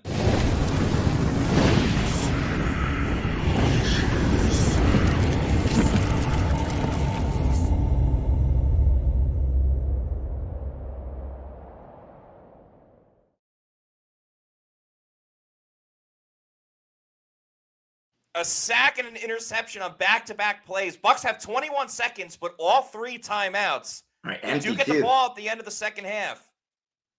Baker steps up. He throws. It's caught by Sterling Shepard, who gets the first down. Timeout. Yep, call it. Timeout. There you go. Okay. 14 seconds left. Bucs call their first timeout of the half. So they can still run anything they want to. They're just in field goal range. Now that's a 65. That would be a 65. That's his career longest. Right, yeah. You want to get a few more yards, of course, but I mean, wow, something finally positive for the Buccaneers. Finally. And again, we come back to that double dip situation. This is why I wanted the Buccaneers to call timeout earlier, just in case you get a little bit of time. And here we go. Buccaneers at midfield. They're just over midfield for the first time. 1st and 10. Got Rashad White in the backfield. You want to ideally get to around the 30 on this next play, if not the end zone. Baker's looking, got to get rid of it, throws down the field. It's caught by Tez Johnson. What are you doing, Tez? Go down. Timeout. He fumbles the ball. Oh, he loses the ball. Timeout. Okay. All right, I think you got to kick the field goal here with 4 seconds. Yeah, he wasted a few seconds there. Okay. All right, at least you get 3 points. Hopefully. Yeah.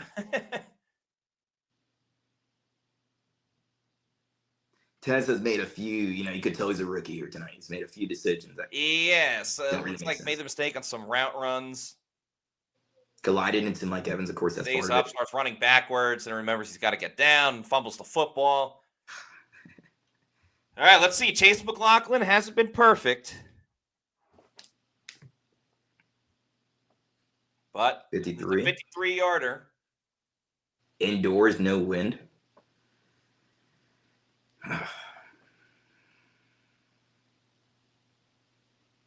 Kick is up, and it is good. There we go. Bucs get their first points of the game.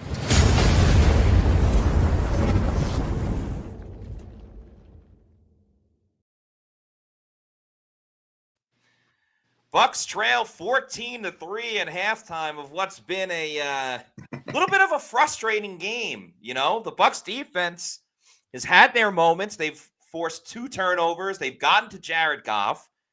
They do allow the big play on the run by Jahmyr Gibbs. Bucs offense, Mike Evans out for the rest of the game. They haven't been able to run the ball well, and they have 2 turnovers on their own. And haven't really been able to put it together until that last final drive. So, Daniel, give me your thoughts. I mean, I think he just summed it up perfectly. What an ugly game so far, especially on offense. But Jamal Dean, he saves the day right before halftime with that interception. Tez Johnson, a little bonehead decision. They're not getting down quick enough, but at least you get 3 points. You escape with just 3 points on the board there. But somehow, this is only a 3-14 game, which it feels like it should be a 3-30 game at this point, or a high 20s. I mean, it's frustrating, but the Buccaneers still have a chance to win here. A chance to at least compete in this game. Yeah. No, first drive of the second half is definitely going to dictate a lot. Desmond Beatty says, Dean caught it. Yeah, I mean, Jamal Dean's interception was huge. It was huge for this. I mean, he's still Baker makes fun of him every time he catches these balls because he gets his hands on it and he's able to come down with the interception. Something that's always been a problem throughout his career. Kevin Ross has pointed that out as well. Free Subtitles AI says, worst offensive half in 15 years and still in the game. Yeah, to that point, let's take a look at the stats for Tampa Bay in this one. I just had it up before. Yeah, there we go. Through 2 quarters, Baker Mayfield is 9 of 16 for 47 yards. That's an average of 2.9 yards per completion. He has no touchdowns and has thrown 1 interception in the game. He has a QB rating right now of 35.4. Woof. Rashad White has ran the ball 4 times for 14 yards. So nothing there. Sean Tucker, 1 run for 4 yards. So they ran 5 times for 18 yards. It's an average of 3.6. White has the long of 5 yards. Sterling Shepard leads the team with 3 catches for 15 yards, but also had a very costly fumble. Cade Otton, 2 for 14. Tez Johnson, 1 for 11. Emeka Buka, 1 for 4. And Rashad White, 2 for 3. Mike Evans got targeted 4 times in that half. Unfortunately, he's out for the rest of the game. Did draw a pass interference penalty as well.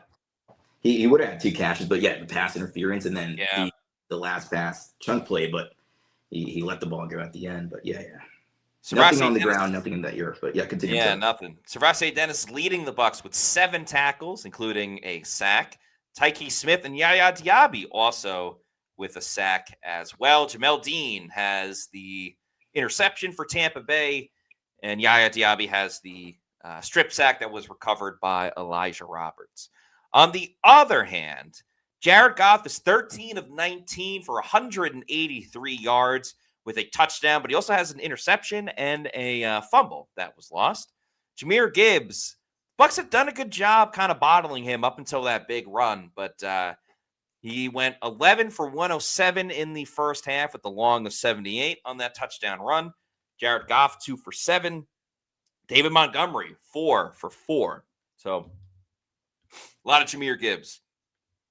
Amon-Ra St. Brown's been the main culprit for Detroit against Tampa Bay's defense. 5 catches, 87 yards, and a touchdown.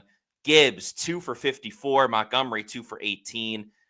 They have shut down Jamison Williams, though. Only 1 target, does not have a catch or any receiving yards. Jack Campbell leading Detroit with 5 tackles. He has a sack. Derek Barnes with a sack as well. So that's pretty much all you need to know for this game early on with what we've seen through 2 quarters for the Bucs. Let's get to some super chats. Norms, thanks for the $1.99. Says, call me crazy. I think the Bucs win this thing. They're not out of it. It's not been good, but to say they're out of it, I think is a stretch. Shaggy, thank you for the $5 super chat. Says, we've come out on fire for the second half for a few weeks now. Let the streak live on. Let's freaking go. Yeah, I'm with you. They're not out of it. 2 Woods, Cinco Ocho. Thanks for the $1.99 super chat. Says, we should be down 28-0. I can't believe it. It feels that way, right? They should be, but they're not. And Basement 717. Thanks for the $4.99 super chat. Says, the key in the second half is to get them in 3rd and long so we can continue to confuse Goff. Offense just has to get it into manageable downs as well. That's very true. When the Bucs have gotten the Lions into 3rd and 10, they've been helped with some penalties, 3rd and 15. That's where the Bucs have done their most damage. So I'm with you on that one. They've been able to fool Jared Goff a little bit with that strip sack and the interception as well. I still can't get over it. That Kate Otten turnover there.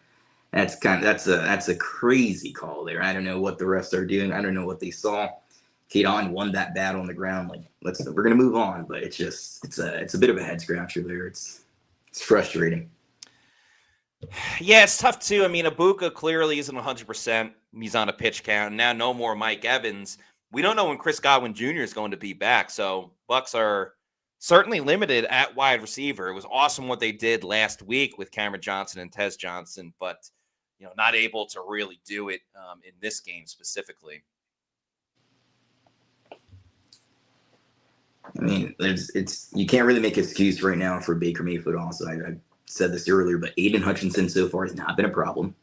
Yeah, and you have the backfield full of backups for the Lions, and just nothing going. Whether it's on the ground, whether it's in the air, just absolutely nothing for the most part.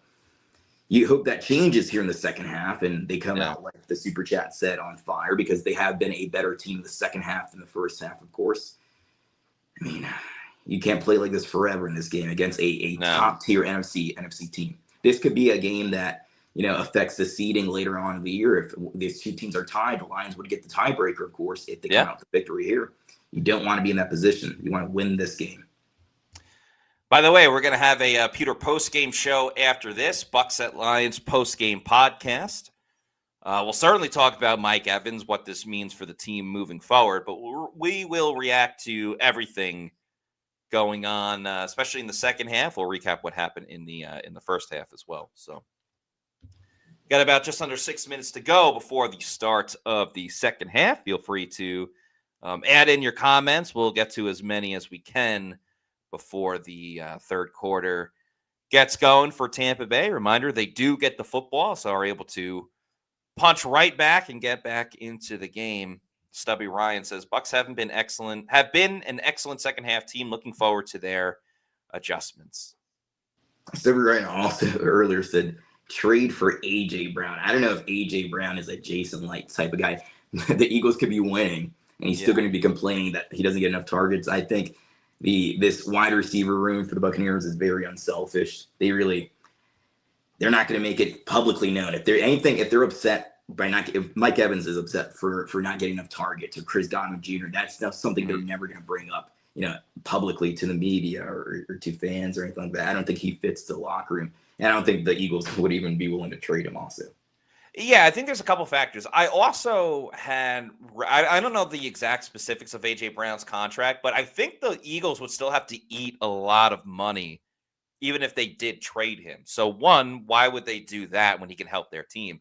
Yeah. Two, they would never trade him to a team that the Eagles, who just won the Super Bowl, so they believe that they can win it again. Why would they trade A.J. Brown to a team that they're going to be fighting with for the number 1 seed in the NFC? There's no way that would happen. And, yeah, I mean, the character stuff as well. Yeah. I mean, he's talked about, he had like this, you know, the tell-all kind of article this summer where he's talking about the mistakes he made with Devin White or Deshaun Jackson. Of course, this kind of mistakes that he wouldn't make now if he was the general manager he was back then. We got a funny comment here by Jason Crabble. Y'all talking playoffs? We're losing to the Aints next week if we play like this. Yeah, but they don't play like this all the time. No, there's a reason they're 5-1 here. Yeah. Amazement 717 says, yeah, you can see it in his eyes. Mike was woozy. Yeah, that was one of the more injured times we've seen Mike. Bucs fan says, win or lose, Tampa is going to the playoffs. The Lions need this game. Yeah. The Bucs do not need this game. I mean, I think they need the game as well, too. But, I mean, certainly more of a reason for Detroit to be extra motivated. So Ryan, AJ would be a church mouse with Baker. Yeah. I don't know. There's so much talent on this team. You'll be upset he doesn't get enough targets. Yeah, I mean, like, what are they getting for? What are they trading for AJ Brown? A 2nd-round pick, something like that? If we're gonna make a blockbuster trade, for me, it wouldn't be a wide receiver. It would be for an edge rusher, of course. If you're right, but the pass rusher's been good today. You know, like but I hear what you're saying. Is that a continuous trend moving forward? Is that something we expect? Now, last week they did get 6 sacks, right? One of those came from Jamal Dean. One came from C.J. Brewer, who's not even active tonight. All right, Felix Schmidt says, game is far from over. Yeah, this first drive will dictate a lot for what's going to happen the rest of the game. Not over by any means, but we've yet to see the Bucs truly have rhythm or momentum on the offensive side. And I think that's very telling when you see Baker Mayfield throwing for 47 yards and the Bucs having just 18 rushing yards. They haven't found a way to truly exploit Detroit's defense, which is a problem because they have no starters in the secondary. Yeah. I don't know how to pronounce his name here. Brew Tender, 13. Yeah, Elijah's looking. There we go. Elijah's looking good. I mean, one of the only upsides of Elijah Kansas going down is Elijah Roberts gets more playing time, right? He was a 5th-round pick. I think you just look at this draft class real quick. Sometimes you need to take a few years to see was the draft class good. I mean, so far, even a 5th-round pick, even a 7th-round pick. Now, Tez Johnson made some boneheaded decisions this game, but I mean, he's producing higher than what you expect a 7th-round pick to produce for you. But yeah, I like that play there by Elijah Roberts. He got skinny between the right guard and right tackle, gets the PD on Jared Goff. I like what I'm seeing from Elijah Roberts. Yeah, Roberts has been good. He's been put into a little bit more of an expanded role. He played more snaps than Logan Hall did last game. So it shows how the coaching staff is willing to rock with him for the foreseeable future. Logan Hall is on a contract year here. It's been a pretty quiet year for the most part from him. CBR Slayer says, we are very good with adjustments. Sap Drive, thank you for the $2 super chat, says, Grizzard has to get in his bag, very stagnant. Yeah, I think we'll see some more up-tempo stuff from the Bucs this half. At least that's what I would do. Timber and NFL fishing is like the mafia. Get it together. I would like for all these, whenever the referees are having the discussions, especially with New York, when they call in, that this is all transparent. We can hear it. I think a lot of the issues that fans, and you're even hearing it from some players like TJ Hawkinson or I think it was Sauce Gardner a few weeks ago about these calls. Yeah. I mean, a lot of that will go to, be put to bed if you're able to hear what exactly is going on and how they're making these decisions. Just more transparency, I think, would bring a lot more, ease for the fans in terms of these calls. Amazement 717, thank you for the $1.99 super chat, says, if Baker can pull this one out, can't deny him the MVP. Yeah, because at this point, you're looking at likely what would be another game-winning drive or something like that, and that'd be 5 and 6 of the wins that Tampa Bay has had. Again, this is all if everything goes the right way.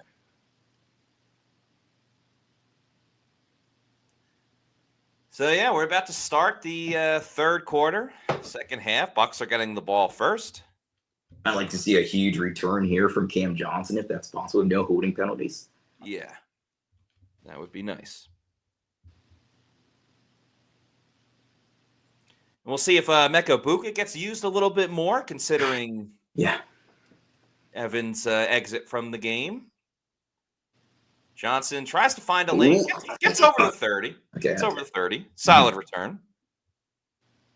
Not going to hate on it. James Winter says, Bucs will find a way to win. Yeah, don't count them out just yet.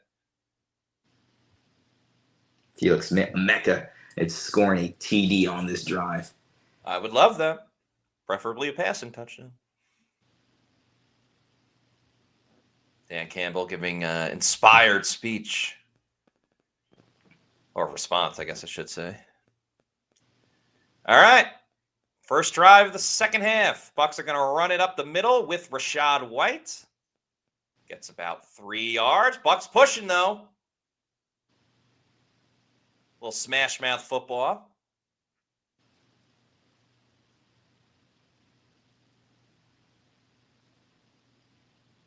Second and 7.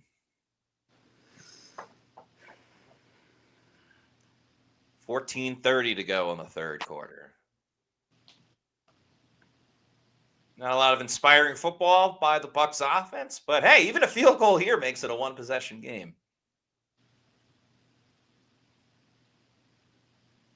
3 seconds on the play clock. Bucs got to hurry. They get the snap off. They go play action. Baker looking to throw over the middle. It is caught by Emeka Egbuka. Good job holding on because that defender was right there. But Baker hits Egbuka on the crosser, and the Bucs get a first down and get that momentum moving a little bit. Yeah, looks him off, makes the catch, and holds on to it. There you go. I mean, real quick, there was a holding on Graham Barton that they luckily did not call it. That's what I was watching because that would have came all the way back there. 4-12 personnel by the Bucs, both tight ends in. Tez Johnson in the game as well. They're going to run it with Rashad White, who finds a lane, picks up 7 or 8 yards. It's early in the third quarter, second half, but starting to feel a little bit like the Bucs have some momentum. I would stay aggressive. Mm-hmm. I'd be fine if they wanted to run it again as well on second down. And you get that first down, then bam, that's when you go play action.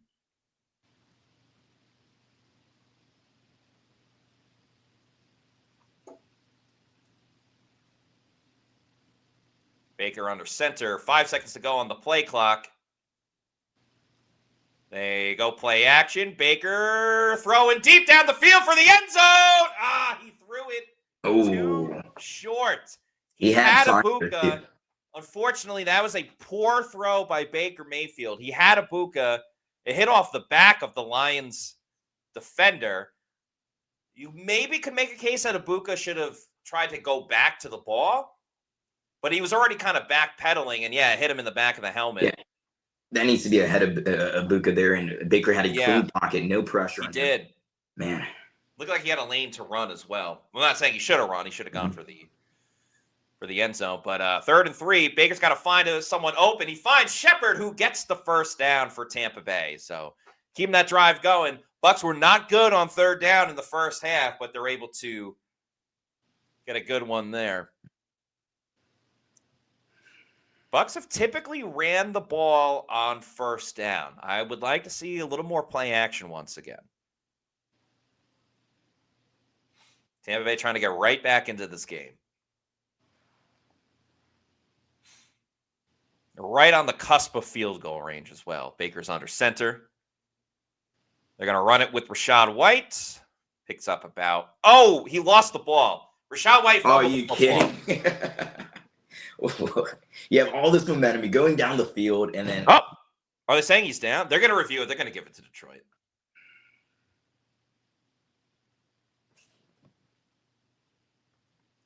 Problem is, I don't think he ever goes down. He never goes down. That's a fumble. I don't know if a whistle was blown. We don't have the volume on. Yeah. Run the play. False start. Charlie Heck with the false start. At least they got to keep the ball. I mean, Yeah. I traded a 5-yard penalty for that, and now you can't review it. Bucs got lucky on that one with Rashad White.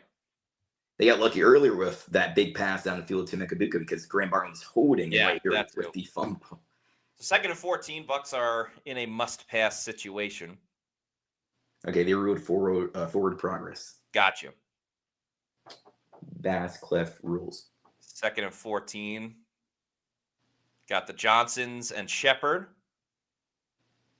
Nice motion. Man, another tipped pass by Baker Mayfield. The height of Baker playing a factor in this one. It was a great motion too. You had Tez Johnson going outside, then coming back. It would have been a really nice play design there.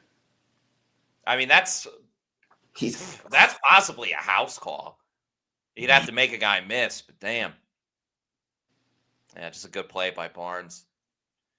3rd and 14, yeah, would love to get the first down, but you got to think about getting into field goal range as well.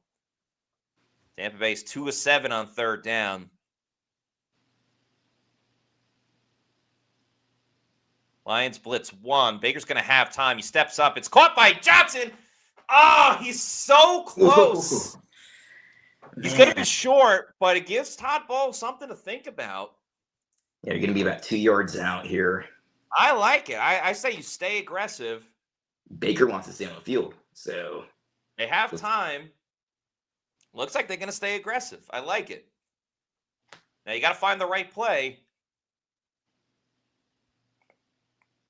Now a situation where you're going to try to draw them off sides. I don't like this lineup. Bucs have not been good running the football. They're going to run it with Rashad White. He does get the first down, though. All right, so that's why I'm not an offensive play caller. Dan Feeney's in the game as well. Interesting. Fullback. Was that just having an extra line? Yeah, just having an extra lineman on that one.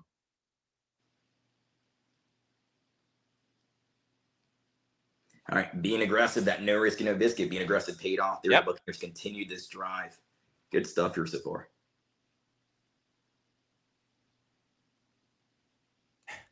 Interesting convo between Skip Pete, the running backs coach, and Rashad White. So Sean Tucker's in the game. They go play action. Baker has time. He's going to dump it off to Tucker. Ooh, yeah, all right. It's just more of a glorified running play. Yeah. But positive yards. You can certainly hang your hat on that. Buka comes back onto the field along with Tez Johnson. Bucs methodically making their way down the field. They have shaved off more than 5 minutes in this opening third quarter. And it hasn't been pretty, but it's been, better football than we've seen in the first half. They're moving the ball. Yeah. Tucker remains in the game. Bucs have 3 receivers out to the right. Tez in motion. Screen is coming. They find Tez Johnson. Great block by Charlie Heck. Ooh. Johnson leaps over the defender, makes a move, and he's in the end zone. Touchdown, Tampa Bay. Tez Johnson making people miss, and the Bucs have cut into Detroit's lead. That's a 22-yard touchdown reception by Tez Johnson.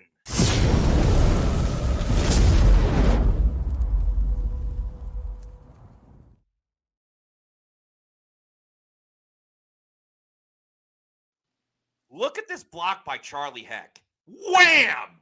Charlie Heck with a fantastic block.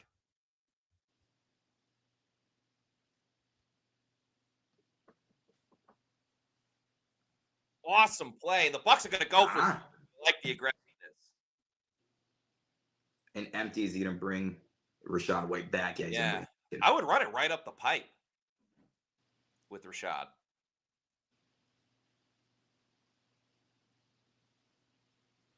Baker's going to step up and throw. Knocked away. I like it, though. Be aggressive. That would have made it a 3-point game. But overall, the Buccaneers offense has finally, I feel like they came alive there. It wasn't pretty, but it ends with that. Of course, 2-point conversion, failed 2-point conversion, but Tez Johnson with that little screen pass, gets it, scores it in. Good decision to go for 2 as well. I know it didn't work, but might as well, because an extra point still makes it a game where you need to score a touchdown. If you get it, then obviously you can still kick a field goal. So I have no issues with going for 2. And like Josh Brizard said this week, that 4.51 speed of Tez Johnson, that means nothing because his football speed, man, he looks like a blazer. Mano says, Tez. That's why you bring him here, folks.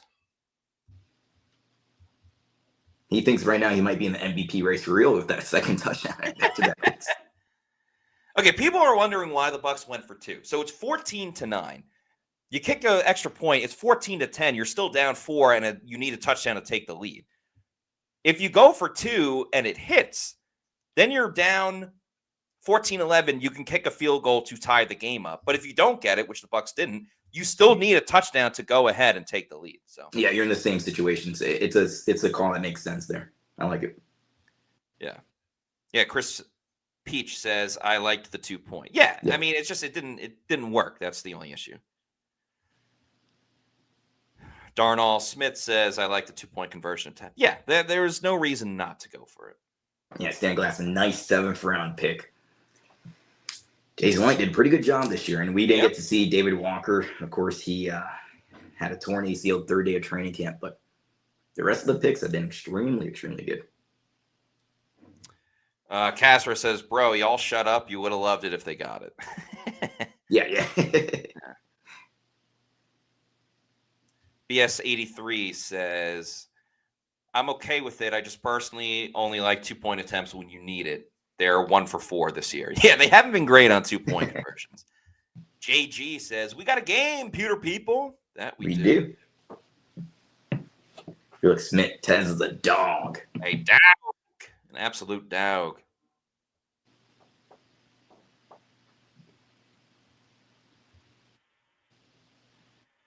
An absolute dog. Tez Johnson becoming a star. That's for sure. Yeah.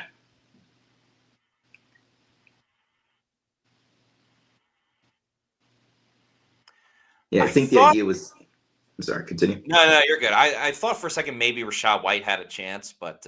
No, that's what I was thinking too. There's 2 options there. I think the play design was to come back to Sterling Shepard with that motion, but he also could use the motion as a distraction and give a handoff to Rashad White. So either one of those 2 options I would have liked. More missed tackles by the Bucs, but they keep it within the 30, so job well done. As Detroit gets their first drive of the second half. Bucs trail 14-9.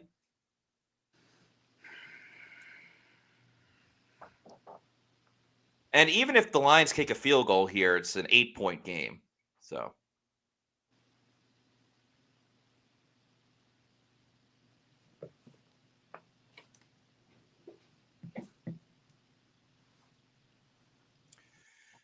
all right, let's see. Got Dean in there, Zion at the corners. Zion has not done the best job in run coverage. Subby Ryan, thank you for the $1.99. Says $1.99 for one heck of a block. Absolutely. That was an awesome block by Charlie Heck on the screen. Because there was a play earlier. It was a screen to Rashad White where Heck wasn't able to get out there in time. And it ended the drive. That one, he demolished the defensive back on the play. And kudos to Charlie Heck real quick. He's been getting some help, but he's been able to hold up his own against Aiden Hutchinson here. When Justin School last year couldn't. Oh, great tackle by Zion McCollum on 2nd and 5. Laporte has been a non-factor as well. Yeah. In this game. Wright actually has the other tight end, has more catches than him. That sets up a 3rd and short. Let's see if the Bucs can get a 3 and out and truly gain this momentum.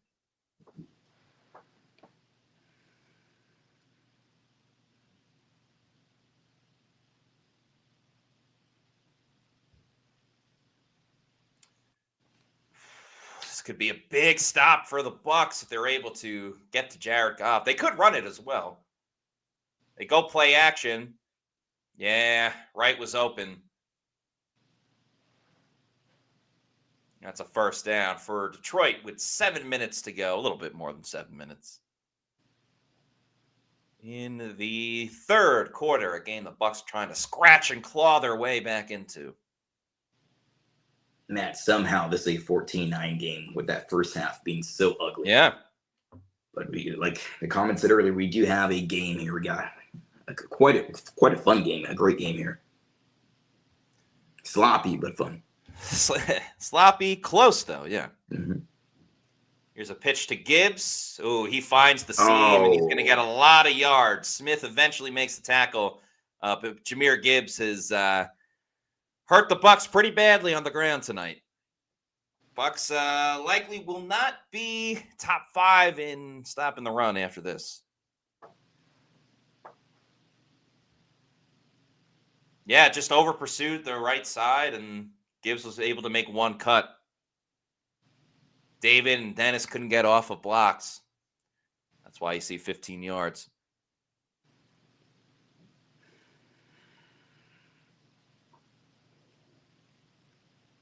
Gonna hand it off again. They just miss Gibbs, but do a much better job. Only a 2-3 yard gain.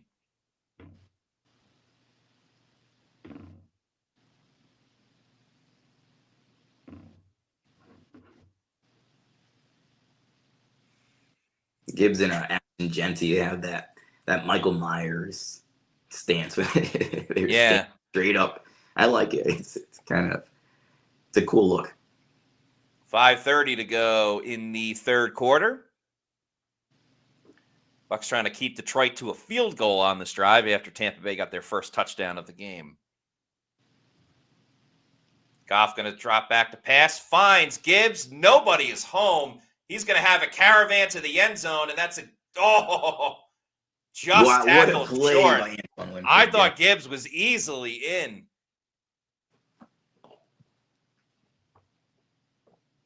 Stan Glassman saving TD tackle by Winfield. Yeah, that was a great tackle by Winfield. We'll see if the Bucs can hold it up, but I mean, nobody's even remotely close to Gibbs. I mean, honestly, if Gibbs just follows his blocker, he's going to walk in. I don't know why he didn't. And it's Penny Sewell, the best run blocking tackle in the entire league. They're going to run it with Gibbs, understandably so, and he spins his way into the end zone. That's a touchdown for Detroit.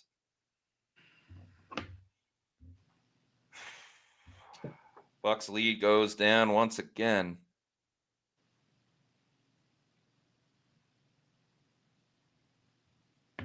Five-yard rush for Jahmyr Gibbs. Bucs get a little bit of momentum and immediately give it right back.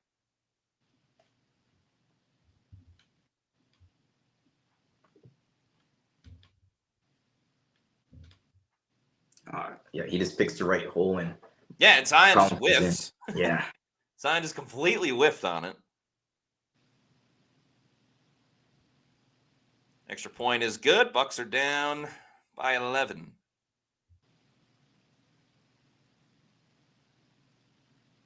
Or 12.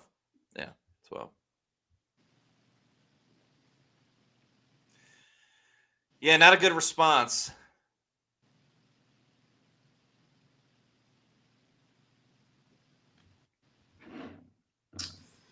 Yeah, that's on Zion there.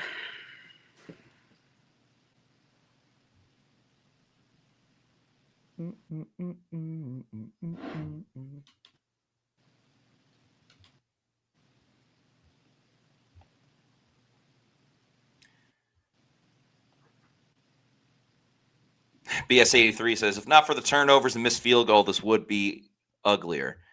That's true. I mean, the Bucs have gotten some breaks. They've made their own mistakes for sure as well. Virgin Boy, thanks for the $1.99 super chat, says, all that money we have, Reddick, I want it back. Sewell just swipes him to the ground, makes him a non-factor in that play. Yeah. Again, I can't say the game is over. If the Bucs are able to score again on this drive, it makes it a one-possession game once again. And we've seen the Bucs get stops. They didn't on that last drive, clearly. in the last drive on offense, they came alive more than at any point in the Yep. first half. So They're going to need that not again. over. Yep.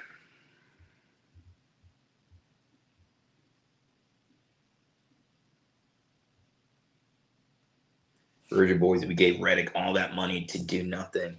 At this point, I would not re-sign Hassan Reddick. But again, the season's long. Let's see if that changes. But if the season ended right now and I had to make the decision, I'm not re-signing him.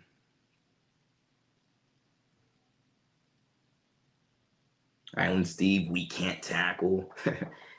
Ramel Bradley, 56, Reddick stealing money.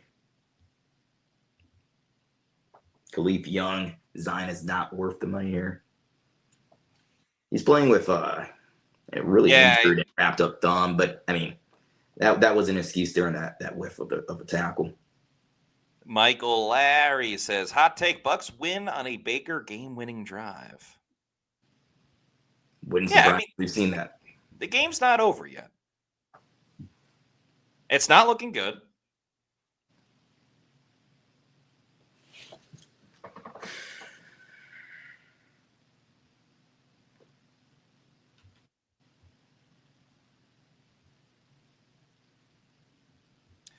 BKS29F says we need a defensive tackle Williams for the Jets. Talking about Quinn and Williams.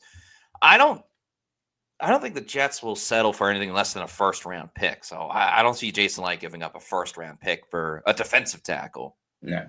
Edge rusher maybe, but I mean they have McDonald and who's the other? Jermaine Johnson, yeah. Yeah. Ooh, Cameron Johnson taking a weird route and only gets to the 20.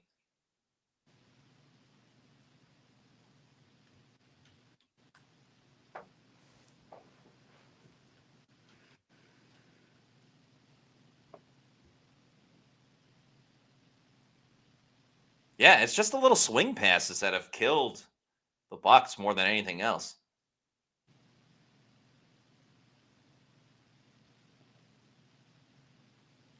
There's really been two guys all night. Gibbs and Amon-Ra St. Brown have been the ones to really take it to Tampa Bay. Jameson Williams done nothing. Tight ends hasn't hurt. Laporta, yeah. Bucs Basin, thanks for the $2 super chat, says, Bowles unit giving up 350 yards as Rashad White makes a catch for 1 yard is unacceptable.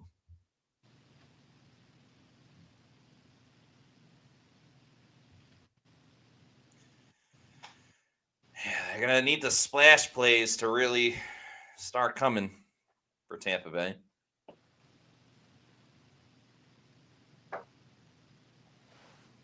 If the ground game was a bit more effective than what's been tonight, the play would be more deadly than what it is. But that too. 7 seconds to go on the play clock. Baker making some calls. They're going to hand it off with Rashad White, who finds a lane, gets about 6 yards.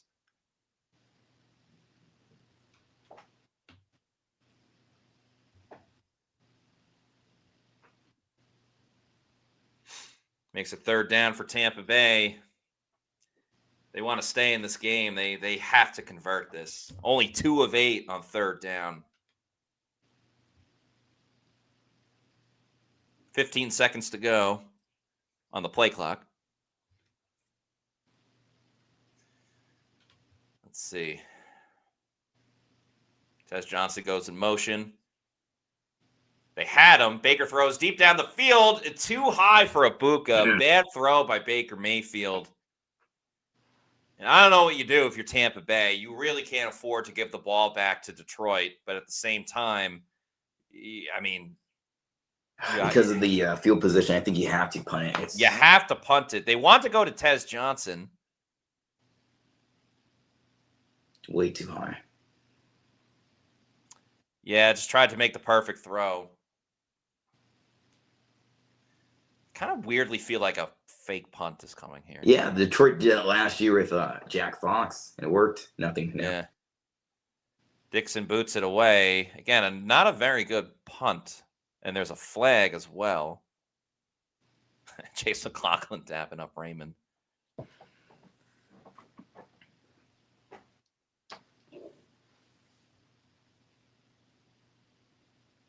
Rock Ya-Sin limping off.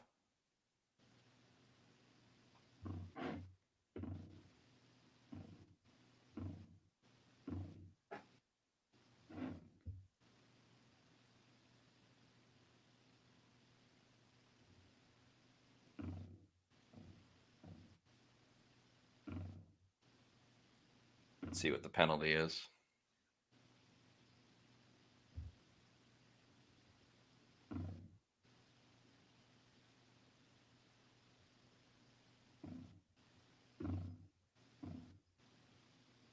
What are we doing here?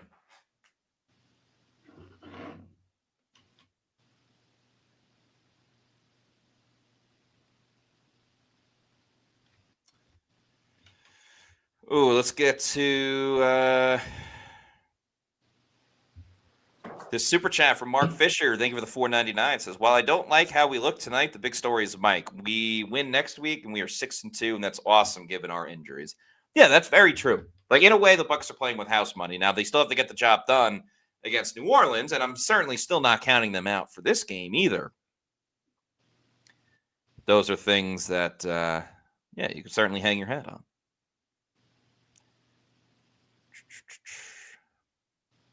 Michael Laliberte says, terrible game by Baker. I would say this has been Baker's worst game of the season. Now, granted, he's been awesome in so many other games. BS. This game in week one, he looked a bit rusty in week one against Atlanta as well. But yeah, this one might be worse than that game. BS83 says, lose now, beating Detroit in the playoffs. I'm sure the Bucs will take that trade-off. And CBR Slayer says, relax. Relax, folks. RELAX, like Aaron Rodgers.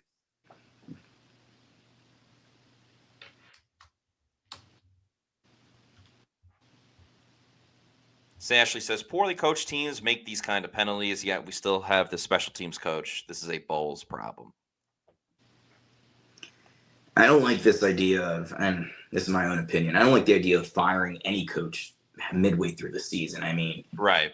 I don't like that. If you're going to make a move, make it at the end. I mean, who would step up as a special teams coordinator? It would be Keith Tandy. It would have to be Keith Tandy. Yeah, and I mean, he's never done it before. Mm-hmm.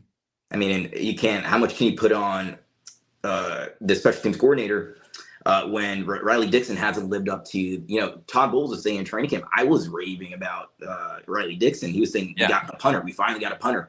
It just doesn't look good. I mean, he's been in the league for 10 years plus?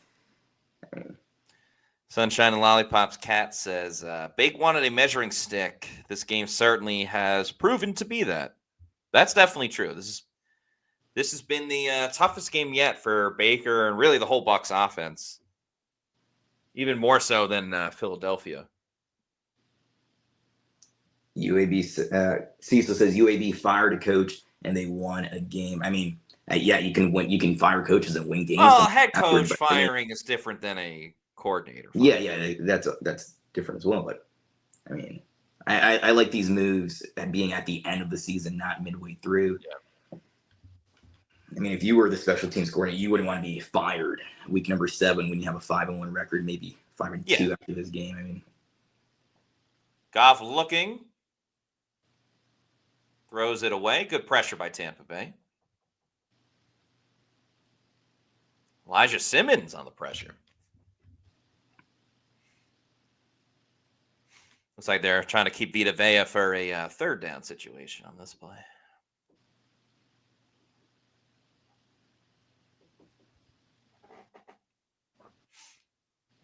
Yeah, Rock Ya-Sin going to the locker room. Yeah, if Baker didn't overthrow it, you have Rock Ya-Sin who's limping. He wouldn't be a factor in that play. And there's one defender to beat. All right, Bucs get it to a third down. Vita Vea is coming on the field. We'll see if the Bucs can find a way. No catches for Jameson Williams on the night.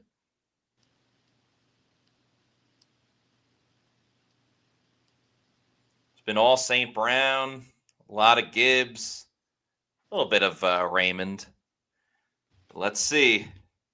3rd and 8 for the Bucs with 2:10 to go in the third quarter. They trail 21-9. Goff is in shotgun. Pressure steps up. Ball is caught by Laporta. Good for a first down. And Antoine coming in on the blitz there, but just didn't get home. Laporta gets a first down. Laporta, as you mentioned earlier, he's had a quiet night so far, but continue. Yeah. No, that's it. I was just making Okay. a quick point.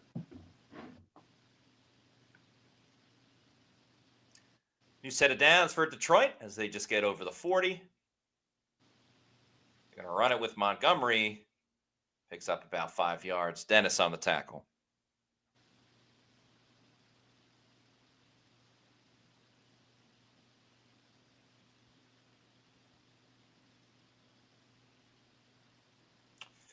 Bucs really need to keep Detroit to a field goal here.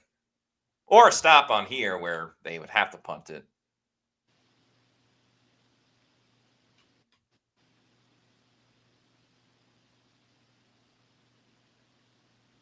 They go play action.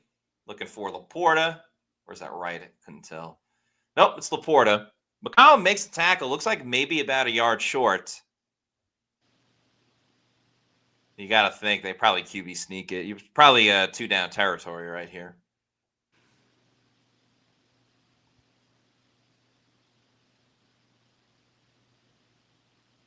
They are saying 3rd down. 3rd and 2. You're Detroit. You've had a lot of success running the ball.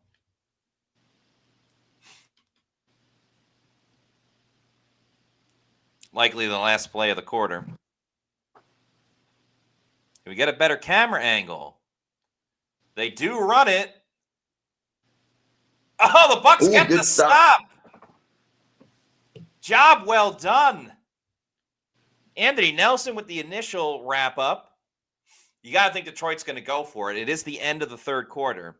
Yeah, it gives them more time to talk about this. But good stop there on defense.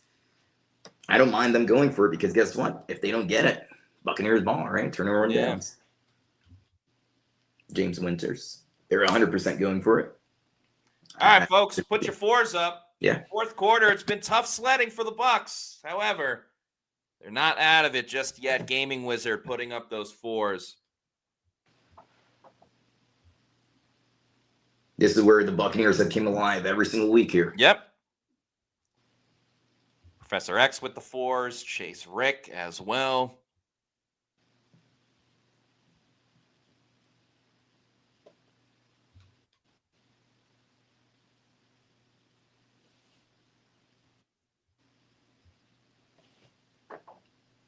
WROL broadcast giving the 4s too. Not over yet, Bucs fans. Even if they hold them to a field goal, can't say it's over. By the way, through 3 quarters, let's update some stats. Baker is 15-25 for 104 yards with 1 touchdown and an interception. Rashad White, 9 rushing attempts for 36 yards. He has a long of 7. Tez Johnson, 3 catches for 45 yards and a touchdown. Abukas, 2 of 22. And Tyke Smith now leads the Bucs with 11 tackles. He has a sack along with Servasi Dennis and Yaya Diaby. Jared Goff, on the other hand, 18-25, 240 yards with a touchdown and an interception. Jahmyr Gibbs has killed the Bucs on the ground, 15 for 135 and 2 touchdowns. Amon-Ra St. Brown, 5 catches, 87 yards, and a score.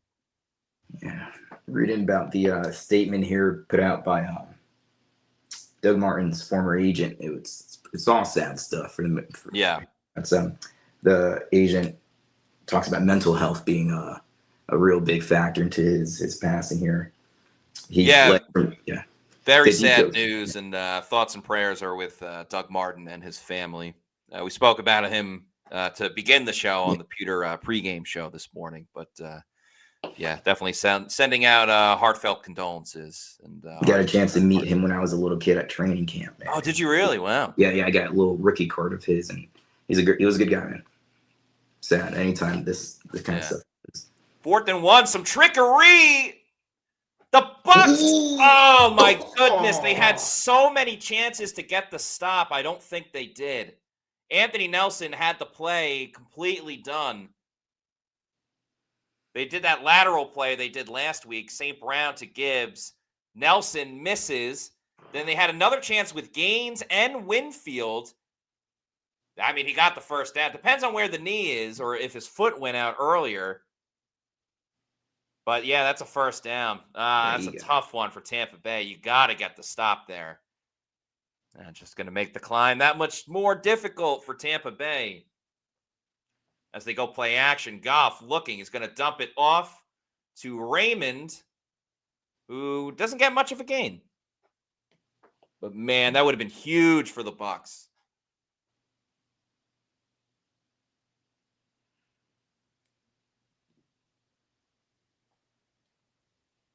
Daniel Goodman says Bucs could have challenged. I think he got the first down. Yeah. You challenge it, you lose a timeout. That could come in handy. Right, you can't afford to lose a timeout right now.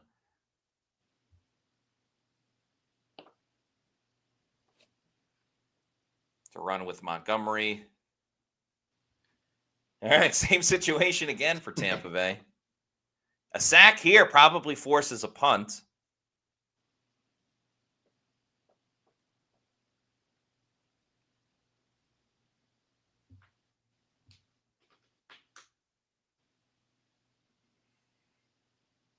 Not going to be easy for the Bucs to come back. You got Braswell on the field as well at outside linebacker.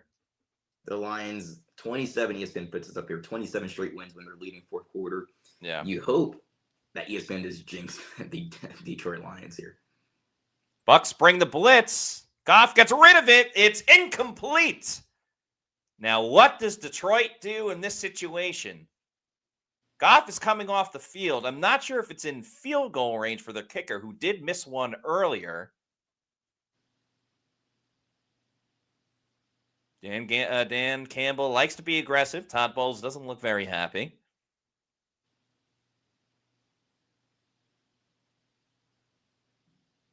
They're going to punt it. So Bucs defense took a little bit longer than maybe you wanted to, but they're able to get the stop.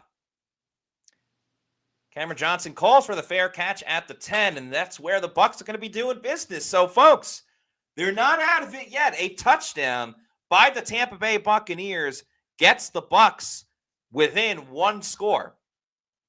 So can't rule them out just yet. Professor X says, let's freaking go. James Winters says, let's rally, Bucs. It's not over yet.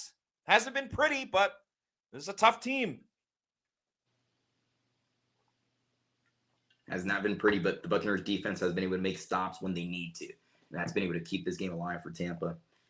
Right now, you got to respond with points. Yes, can't go 3 and out. Nope. Have to be aggressive, but can't go 3 and out. I'm not saying you throw on every down, but something's got to give. WROL broadcast. Thanks for the $1.99 super chat. Says, can't ask for more from our defense against this offense. I agree. This defense, it doesn't look spectacular. I'm telling you, with all the yards and the stuff and the big plays they've allowed. But 21 points against the Lions in Detroit kind of feels like a win. Now, there's still all the fourth quarter to go. As Martez Kennedy says, let's go Bucs. But this is going to be on the offense. They gotta fight back. The defense, for the most part, done their part. Like you said, it's been ugly, but yeah, forced fumble. They got the interception, multiple turnover on downs. Offense just needs to capitalize here. Tim Burton. Tim Burton says, I feel the Bucs will score, but I think Gibbs gets the hat trick. Playoffs roll around. They prioritize Gibbs. I mean, it's pick your poison at that Detroit Gibbs offense. is hurting them in several ways, too. That's the problem. It hasn't just been running the football. AJ Constance says, can we pull a Denver from yesterday? That game was freaking insane. And the Giants went up 7-0. I'm like, something's iffy here. And I actually took the Giants money line. So I feel pretty good when they scored that touchdown late and then the friggin' missed extra point. And then, prevent defense and ended up losing.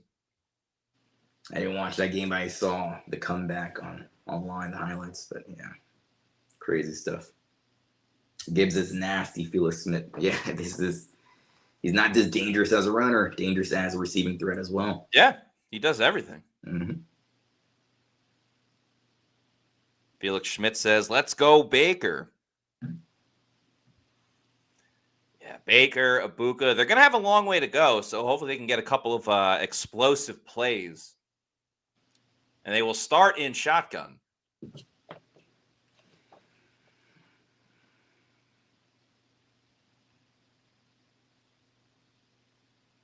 Baker looking, throws down the field. He's got Otten. That's how you start. That's how you start this drive. Cade Otten with the big reception down the field. That's a first down for Tampa Bay. Rock Ya-Sin not in the game for Detroit. They're already down to their second and third stringers. And yeah, just finds a little seam, gets the first down. Now, if I'm the Bucs, again, I'm going no huddle. I'm going very up tempo because you need to score. I know it's the beginning of the fourth quarter, but you need to save as much time as you possibly can as well. Baker goes under center for this next play. Bucs just over the 30. They go play action. Baker fires down the field. It's just a little too high for Ibuka, who maybe can't jump as high as he wants to because of that hamstring injury. That'll bring up 2nd and 10 for Tampa Bay. Just a little too high by Baker.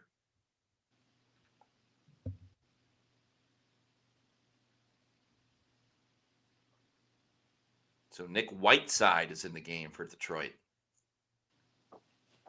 2nd and 10 coming up. Whiteside the second. Bucs have Ibuka, Tez Johnson. 5 seconds to go on the play clock. 3 seconds. 2, 1. The ball is snapped. Lions bring a blitz. Baker sees it. Fires it off to Ibuka. Looks like he's moving kind of slow. He makes the catch, but not really seeing that burst from Emeka Ibuka that you want to see. Makes it a 3rd and short for Tampa Bay. A crucial 3rd down. Saying last minute, Ibuka looks 65%. Yeah, he's definitely not 100%. Yeah. They're a huge surprise that he was able to practice on Saturday and that he's able to play in this game. And unfortunately, they're probably pushing him more than they wanted to with Evans out for the rest of the game. I honestly wouldn't hate a run here if you're the Bucs.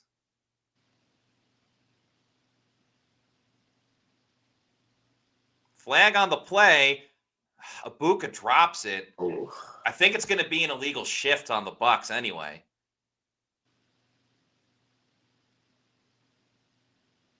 Because they called illegal shift. Penalties decline. I don't know. I think you kind of got to go for it. 4th and 4, you've done nothing right. You can't punt it away down 2 scores. I like the aggressiveness by Bowles. And maybe that's why Baker took a shot as well. Now, it wouldn't have counted because Ibuka just dropped it. Now you're handing, if you go for it here, I love being aggressive, but you're handing the Lions perfect field position and they can score here. And how many more possessions you can get throughout this game? But all right, big 4th down, big, huge 4th and 4. I think you have to go for it. Tez Johnson goes in motion to the left. Baker's looking. He's going to have to step up. He fires. It's caught by Otten. The ball's out. Time on it. I think he got it. But no matter what, Buccaneers recover. They did recover. This has to go to replay review. It depends on where the spot is. Now, knowing the refs, they're not going to give the Bucs a good spot. It also depends on where. That's a first down. Yeah, he got it. That's a first down. Man, that's as close as you could possibly get to it. Good catch by Otten. Nice awareness as well. So he's clearly down. It's not a factor of whether or not it's a fumble. Yep. And they're saying first down, Tampa Bay. So there you go. And the Lions would be silly to try to challenge this up 2 scores.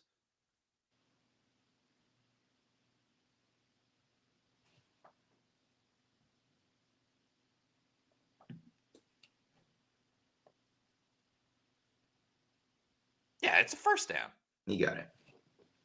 They better not freaking review. Unless the Lions throw the challenge flag, which they're well within their right to do so.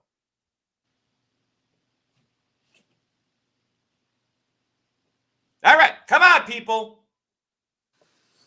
Like, what's the point of having challenges if the booth can just go, oh, we're going to review this one.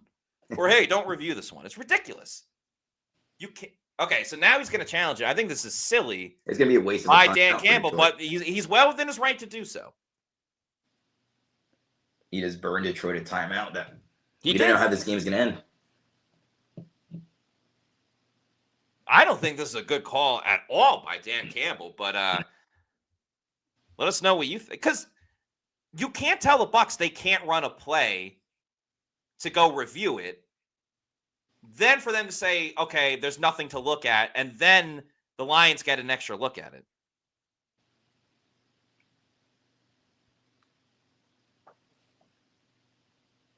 I mean, it's a first down. It's a first. He got it. And his knee was down, so it's not even a fumble. Right. That too. Oh, well, Detroit is going to lose a timeout here and lose this challenge.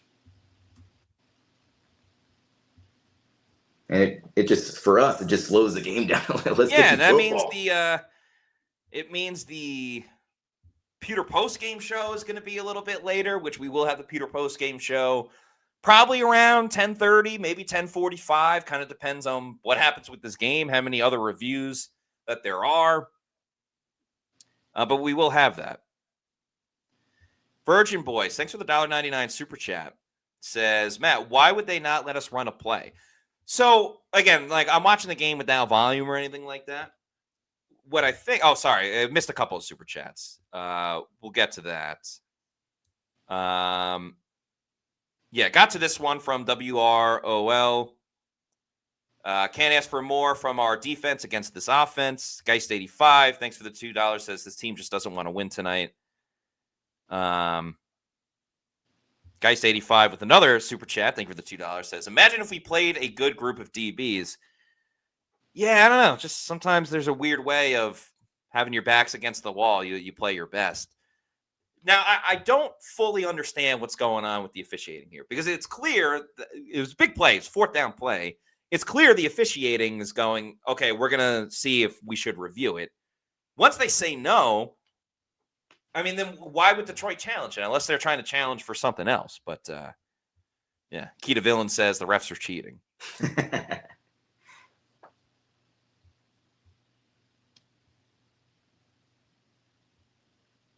I mean, it would be wild if we come back to the game and the refs overturn that call. I think this fan base would just explode here in the chat. Yeah. Desert Dog 2K says, guys, they blew down a live play in the first half and stole the ball from the Bucs. Get ready for it to happen again. Yeah, that's a good point. We're coming at a commercial break. Looking like the call is going to stand. Which, again, they're just wasting all of our time. A great play by Kate Otten. A great play.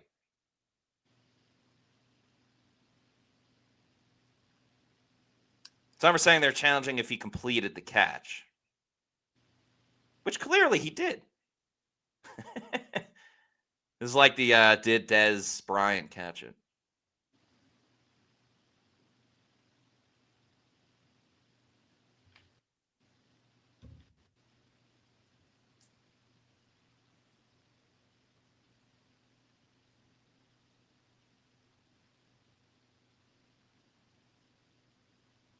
They're saying he's short? Are you serious? Yo, what?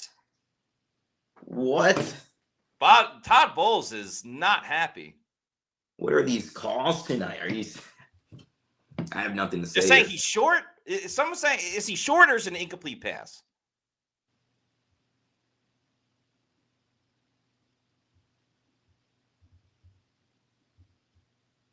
Man.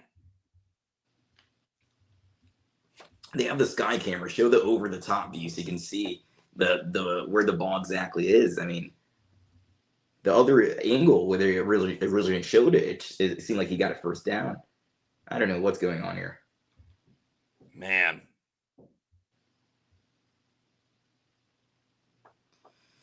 I mean,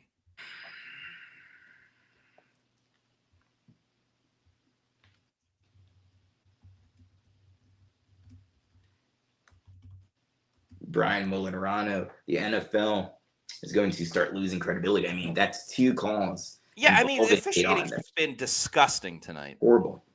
I mean, Todd Bowles is letting them hear it right now.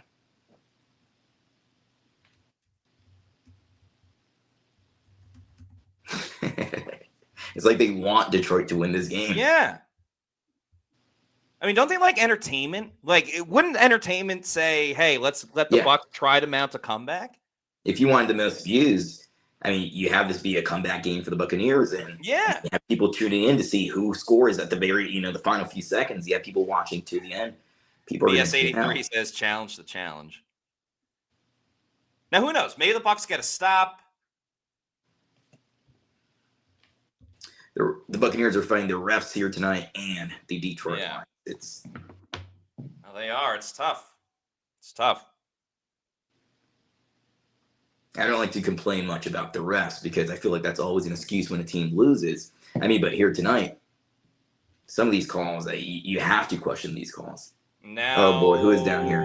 I can't tell the number. Hassan Reddick. Hassan Reddick's down. Yeah. So I know Reddick hasn't done a ton this season, but oh man, things go from bad to worse for Tampa Bay.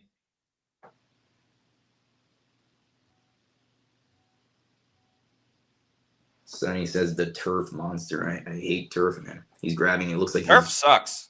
Turf is worse.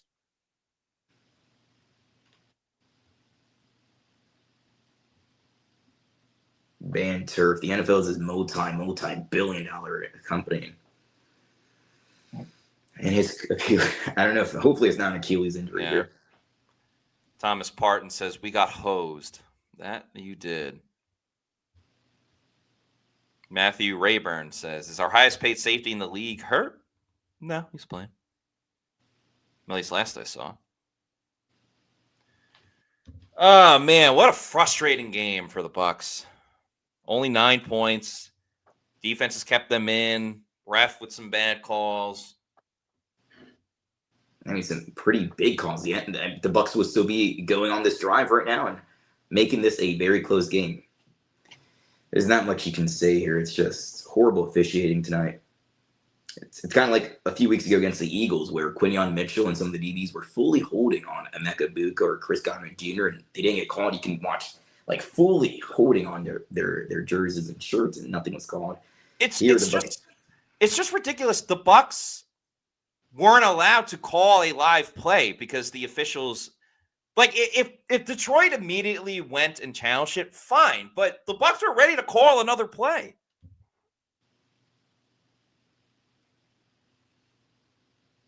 Monster Jam fever, Bucs versus refs. It's a handicap match. You got the refs and the Buccaneers. That's the refs and the Lions versus the Bucs. And the problem is, like, this is happening on national television. Everybody's watching this game. The next Monday night game doesn't happen for another 15 minutes. So everyone's watching this game. And the problem is the NFL is not going to do anything about it.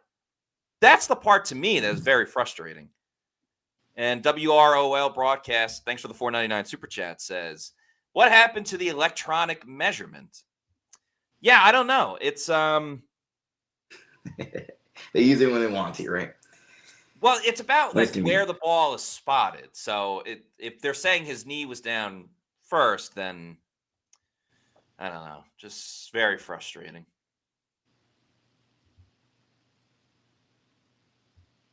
I mean, again, I would love for full transparency. You can hear every word they're saying. If New York calls in, right, but they don't do that. Nothing. So you get these.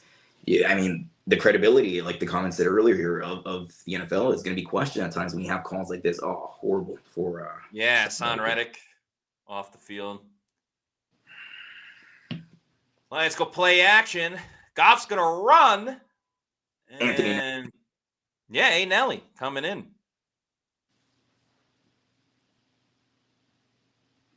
Sean D, thanks for the $4.99 super chat. Says, Lions have been crying all week after the Kansas City game. Now they are getting all the calls. They are supposed to be the kneecap biters. Shaking my head. Yeah. No, it's true. Yeah, that's not how it should work. You shouldn't be making up for calls that you missed last week. This is a brand new game. Right. On national television. This is a 1:00 game where only the local, audiences are going to see it. Bucs need a stop here. could potentially get the Lions out of field goal range. Goff looking. He's going to step up, throw down the field. It's incomplete. Okay. Okay. The I'm Bucs guessing with they're in another field time. goal range.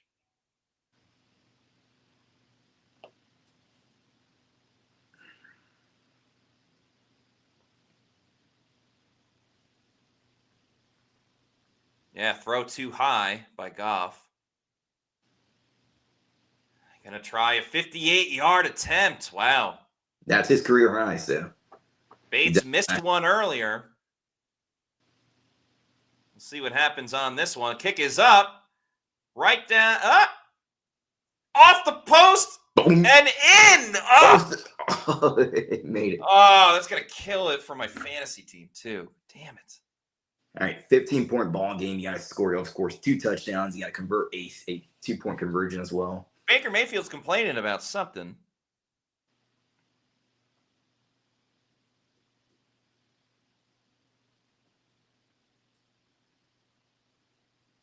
Let's see. Off the post. So Baker believes, I believe that it didn't go in. It did go in. No, it did.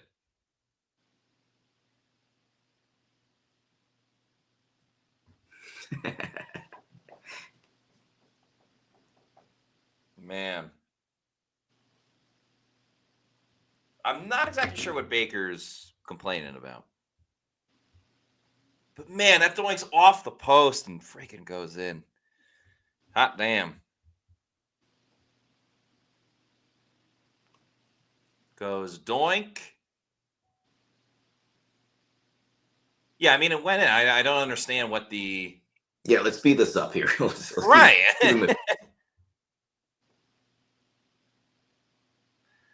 Good comment by Free Subtitles AI says, we are short by an inch. They make it by an inch. What a joke.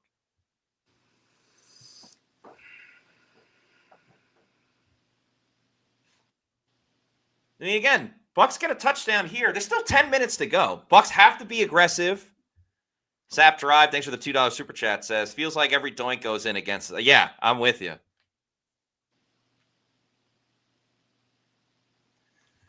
Bucs need a quick score. There's no doubt about it. Cameron Johnson trying to do something. Gets to the 30. Again, still down by 15. You need 2 touchdowns, you need 2-point conversion. You make the extra point, of course, before. The Bucs aren't out of this, even though it feels like it's a handicap match again. The Bucs aren't out of this. They can still somehow find their way. You have 10 minutes left, of course, as well. The game is not over. Not over yet.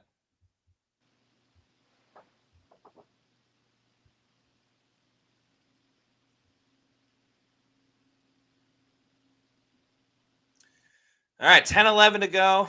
Bucs down 24-9, trying to mount a comeback. Baker's going to step up, fires to Cade Otton, who's been the circle of controversy tonight with 2 big plays. Bucs got to go up tempo. Running out of time. Got to go up tempo. Got to do it. Just got to.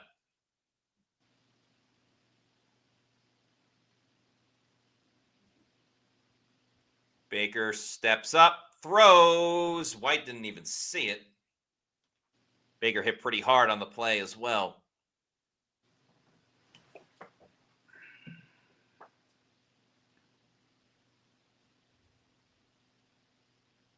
So Ashley Baker looks bad. Yeah, he's not looked like an MVP here tonight. There's no excuses, Johnson.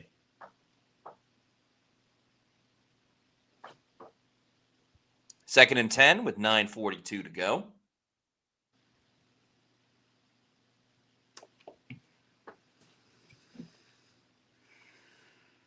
Shepard goes in motion. He got trips to the left. Baker's got to step up again. Throws to Otton. Seems like to be the only guy open for the Bucs. Makes it 3rd and short. 3rd and 2. And another Lions player is down.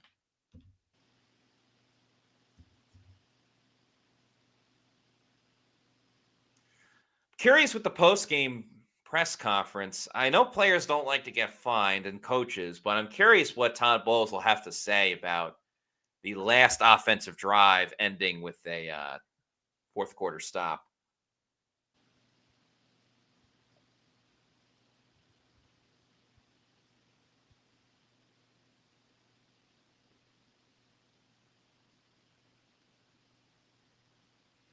In a busy game for Cade Otton. Been involved everywhere for this team.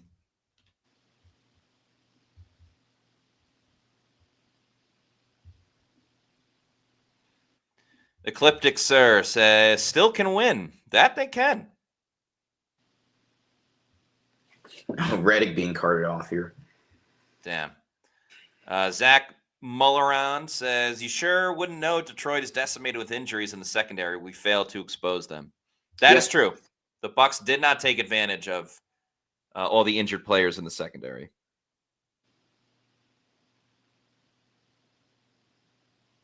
It just doesn't make sense. And you've been able to minimize the impact of Aiden Hutchinson, but you can't pass the ball on this banged up, missing action. So now you have backups to the backups in because Rocky Sin is out on the sideline. You still can't do much.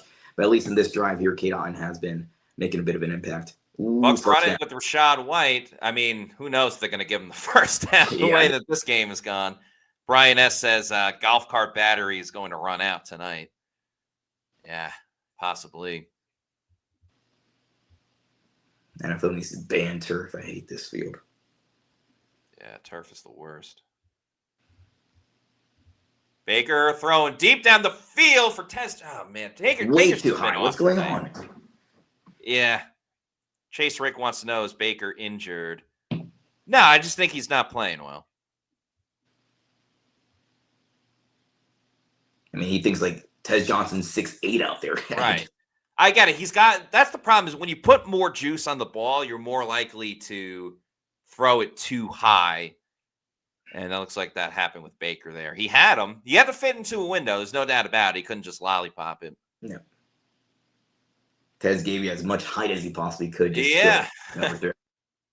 Extremely Second and 10 for Tampa Bay. Baker's got to move in the pocket. Fires down the field, nearly picked. There's a flag. I think it's going to be holding on the Bucs. Yes. Yep, they already are pointing to it. Mm-hmm. Was it Barton against? Let's see. Who was holding? Yep, they called it on Barton. Okay. Declining the penalty actually is going to help the Bucs. Why do you decline it? That doesn't make sense. Yeah, I know.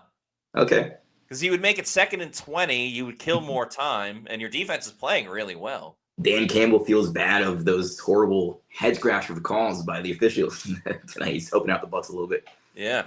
I mean, I don't know why you don't accept that. All right, 8:43 to go. It's 3rd and 10 for Tampa Bay. Got to have it on this drive. Need a touchdown as well. Field goal really doesn't do them much. Lions only bring 3. Baker throws over the middle. It's caught by Johnson. Ooh. Surfed on the turf for a little bit more, but that's a first down for Tampa Bay. Tez Johnson making a big play. Another ball that was a little bit high by Baker Mayfield. It was a hot ball, a lot of heat on it. A little bit high. Tez Johnson comes down with it. Good first down. Bucs got to hurry. Clock ticking. Baker looking. Dumps it off to Rashad White. Gets a couple of yards. Got to keep moving. They got to score within, I'd say, about 5 minutes to go in the quarter. Yeah, hopefully sooner, but yeah, I like that time. Yeah. I'm just being realistic. Like, Detroit's not going to allow. Wow, Wirfs went against Aiden Hutchinson. Yeah. That's crazy.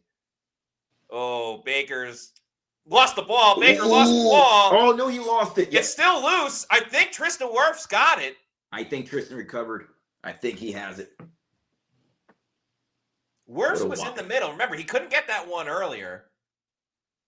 You want Wirfs to be healthy, too. He is your prized possession. They're saying it's Bucs ball. Watch New York call in and overturn this play. Yeah, I know, right? Yeah, but wild play there. It's been a wild game. It'll be 3rd down for Tampa Bay. Tez Johnson wanted no part of that action. Yep. Tristan recovered. He has ran underneath him. So 2 more shots for Tampa Bay. Baker punching his throwing hand on the ground. I don't think that's a wise decision. Somehow it's only 3rd and 5. So what is going on?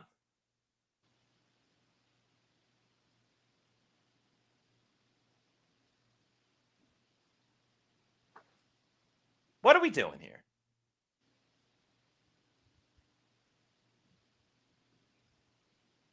Is he challenging again? All right. I mean, if he's going to challenge something, that's fine. Actually, kind of probably helps the Bucs a little bit. They could talk everything over. Bowles is like, what the hell is going on?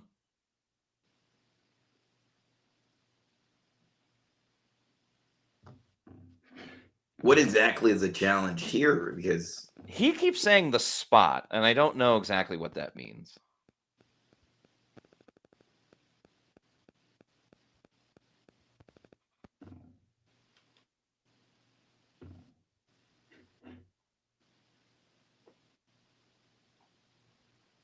They can't possibly say that they have possession of the ball. There's no way. There's no way they can be saying that the Lions have the ball. That's what these scrums are about. Oh, my goodness. What? I can't tell what they're...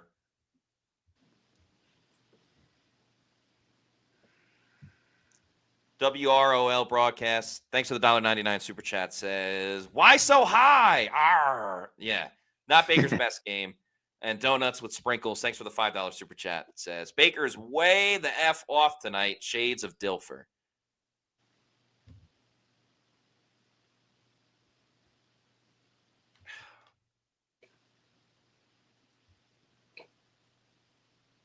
I don't even know. Brian S. says, Aikman and Buck have called 1,000 games and sound more flabbergasted tonight than I ever recall. the runner did fumble the ball, but recovered by offensive player in advance of the recovery. Right, the fumble went forward. Okay, so Detroit loses challenge, loses timeout, Bucs ball, 35. And it stops the clock. Yeah. Which is good. And again, the Bucs they have to, I agree with Michael LaRue. What a dumb challenge. That's a stupid challenge. But it helps the Bucs. It lets them talk it over, and then you have two shots. All right, you got not exactly trips, but you got three to the right, Kate Otten alone to the left. Oh, Charlie Heck just got beat like a drum. The ball fluttered off of Baker. And Charlie Heck has been awful on this final drive. Awful. I don't know how you allow Charlie Heck in the most crucial moment of the game, unless Rashad White made a mistake. Oh, man, He had Ibuka open, too, just didn't have the time. I mean, Charlie Heck was beaten like a drum on that play, and really the game's on the line right here for Tampa Bay. They need to get this first down. They need a touchdown on this drive, really. 4th and 5. Lions don't bring pressure. It's protected pretty well. Otten makes the catch, and I can guarantee you it's a first down, folks. That one's over the marker. Big play by Tampa Bay. Mayfield with a good throw. What a chip block right there by Sterling Shepard. Awesome. Yeah. This helps out Charlie Heck. Gives Baker enough time to get the ball off to Kate Otten. Great play. Baker's going to throw. It's caught by Shepard for a short gain. At least you're moving forward. Bucs got to go no huddle. Yeah, I want to see you speed it up a little bit here. Come on. Yeah. Again, you need right around the 5-minute mark. Sure, you'd love to score on the next play, but realistically, Detroit's not going to allow that. Right around the 5 minutes, they got to get a stop. Well, they got to score, but I agree. If you look, it looks exactly like you called it here. Yeah. You got to score first. Too slow for my liking. Mm-hmm. Baker has time. Throw it to the end zone. He had Tez Johnson, and he missed him. Baker.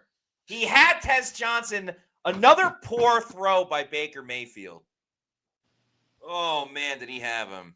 These overthrows. I don't know what's going on with Baker tonight, but man, he had him.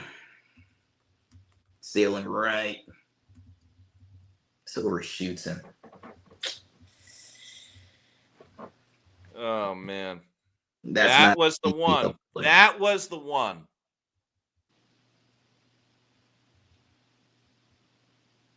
Oh, man, just bad throw. He had him. And it's got Sterling Shepard over the middle. That does nothing. Does absolutely nothing. So, 4th down once again. Bucs in the same boat they were just in. Man, that hurts. They had the touchdown right there and just couldn't do it. Yeah, the other safety splits up. Oh, this is for the Sterling Shepard play, but man, just overshoots Tez Johnson. It's Baker off night. 12 seconds to go on the play clock. Bucs got to hurry. Can't make too many adjustments. Huge 4th and 4th and 5 here. Baker looking for the end zone. It's going to be a penalty on Detroit. Yep, okay. It's going to be a holding penalty on Detroit. Shepard was trying to make a move for the end zone, and that'll give the Bucs the 1st down. Or even pass interference. It's even better. They said pass interference, but like the ball went to the end zone. Shepard was not.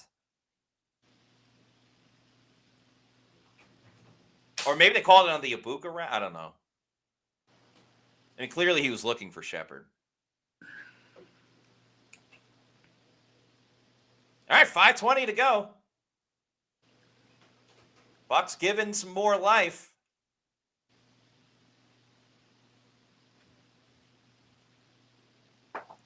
Got Johnson, Tez Johnson, Shepard, and Kadon to the left. Emeka Buka out to the right.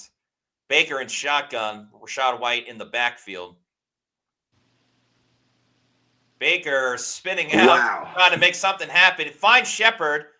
2-yard gain. Pretty big waste of time.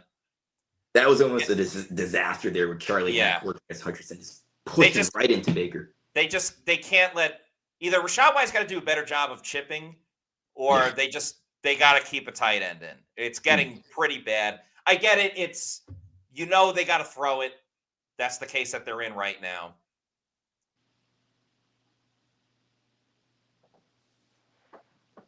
Yeah, White did very little to help out Charlie Heck there. Baker over the middle. He's got a Buka. Oh! Another poor throw from Baker. It's a little underthrown. Whiteside's able to knock it away. Ibuka had about 2 steps ahead of him, but the throw is too short. Baker's jumping for whatever reason, and he can't hit Ibuka for the score.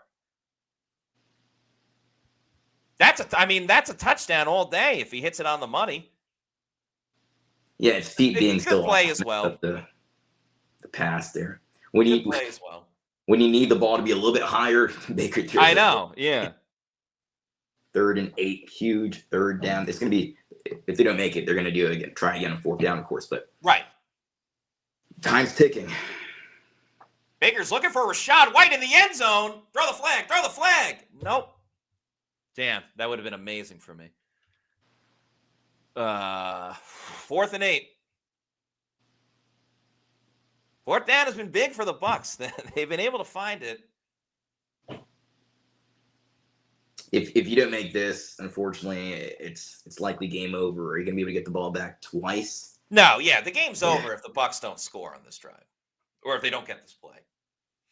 But they'll have no one to blame but themselves. I understand the refs were an issue in this one, but I mean, you got to look at the missed throws by Baker Mayfield, some of the turnovers that they've had.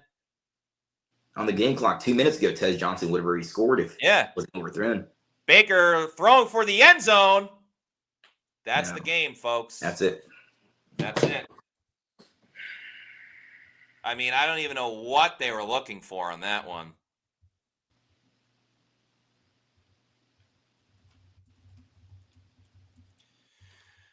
Oh, man. Tough way to go for Tampa Bay.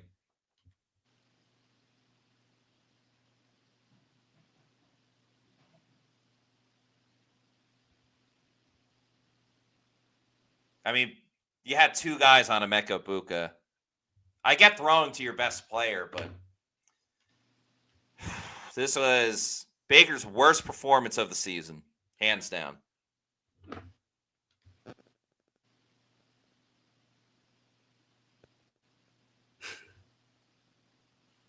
Bucks guy Baker's bad. He's not bad. He's bad tonight. He's bad game. Yeah, not bad overall. I mean, barring a miracle, this is it. Bucks got to start calling their timeouts too.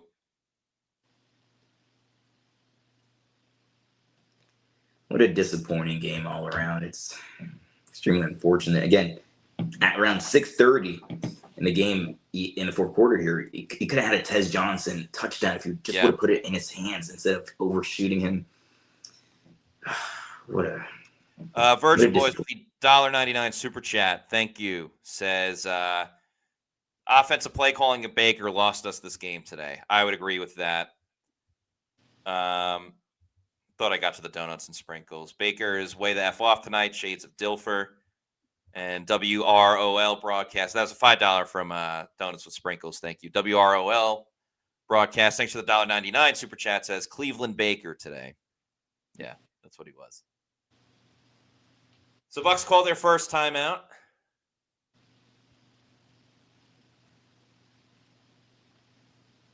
They tackle Montgomery on second down. You'll get the second timeout. Todd Coleman says we had a run game. Yeah. I like this comment here by Corey Reeves. He says, this isn't even on Grizz. I would say it's more on Baker. He's had open receivers all game. I wouldn't say all game, but definitely in opportunities, important opportunities like Tez Johnson in end zone just overshoots him. And it undershoots Emeka Buka, under throws it there to Emeka Buka also in the end zone. It's just, yeah, you can't put this really much on Grizz when Baker's not making those throws that you expect him to make. Yeah, that's true. At times, I mean, there's been nowhere for him to throw, lack of separation, but Baker has to come down with these, he has to make these passes. That's what they're paying him for. Sunshine and Lollipops Cat says, any word on Reddick? So it was an ankle injury.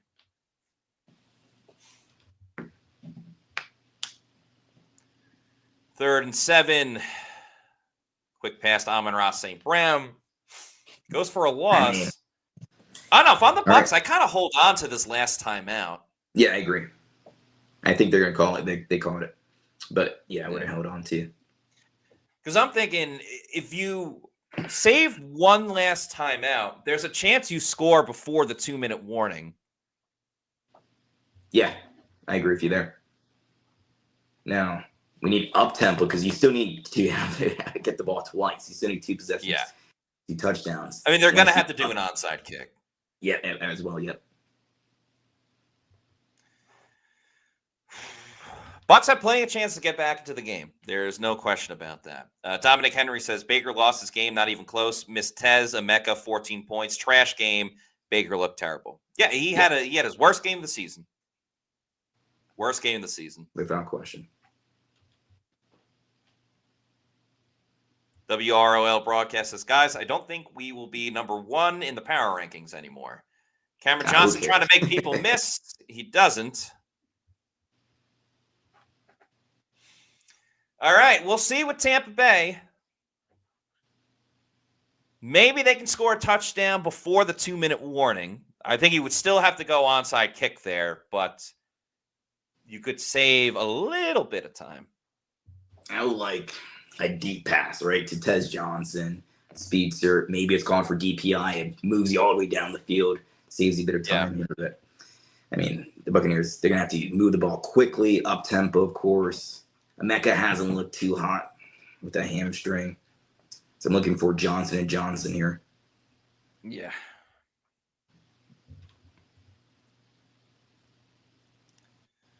All right, Baker and shotgun, trying to have a miracle. And it's tough to have that miracle when the pass rush is right in your face. It's caught by Emeka Buka, though. Buka's still going past the 40. Brian Gonzalez with a $4.99 super chat. Thank you very much. Says, can't win them all. Let's hope Evans can come back later. Even with that 1K, Bucs will bounce back. Yeah, I think this latest injury now puts his 1K record. Yeah, in jeopardy. Yeah.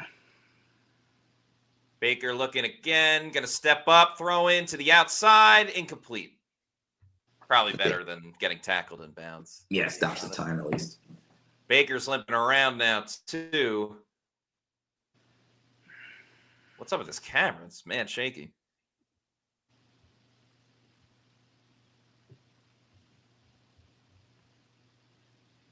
Michael Larry, thank you for the $1.99 super chat, says all those batted balls has had Baker throwing high. There's could be something to that. That's a good point right there. He had 3 batted passes. He did. Yeah, so maybe that plays into it here. That'd be a good question after the game. Baker trips on the D lineman. All right, get up. Keep it moving. Time's ticking. He's limping around, though. Yeah, that's the other problem. Yeah.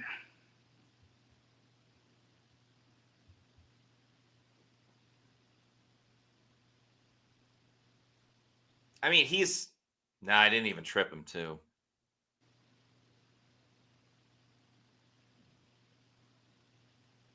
The receivers ran into each other. Tez Johnson. Again, Tez Johnson. What is going on with him?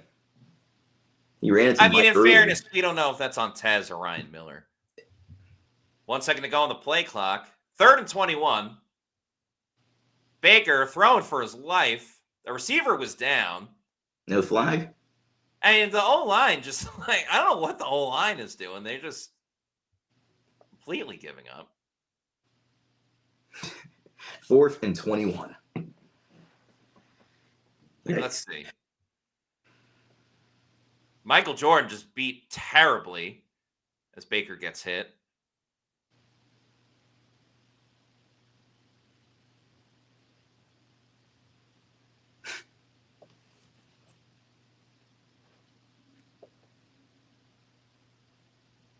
All right, 4th and 21. Not much you can do here. He's probably going to dump it off to Rashad White. Throws it over the middle. Yep, and he stopped. All right. Well, that's a turnover on downs. Baker's not happy with the ref. He just pointed at the ref. I like that. Probably going to get fined. That's all right. He's making good money now. Still arguing with the ref here. Probably a good reminder for everybody that we're going to have a Pewter post-game show after this talking about everything that happened in this Bucs versus Lions game. And now that Baker's pissed, he'll probably say something very noteworthy in the post-game press conference. So we will have the Pewter post-game show coming up.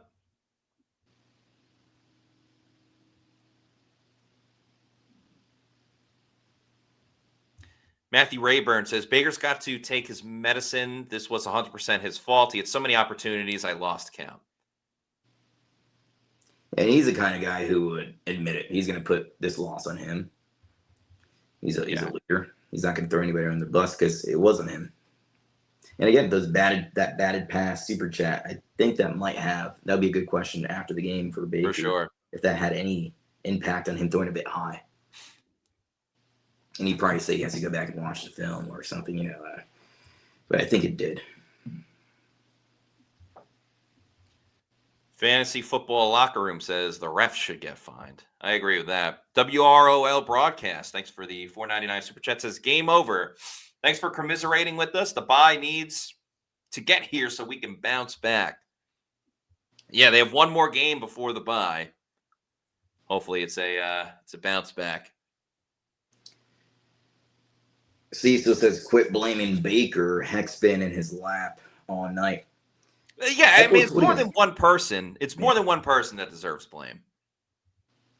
The Heck was holding his own for at least, for a good portion of the first 3 quarters. And then this quarter, not so hot.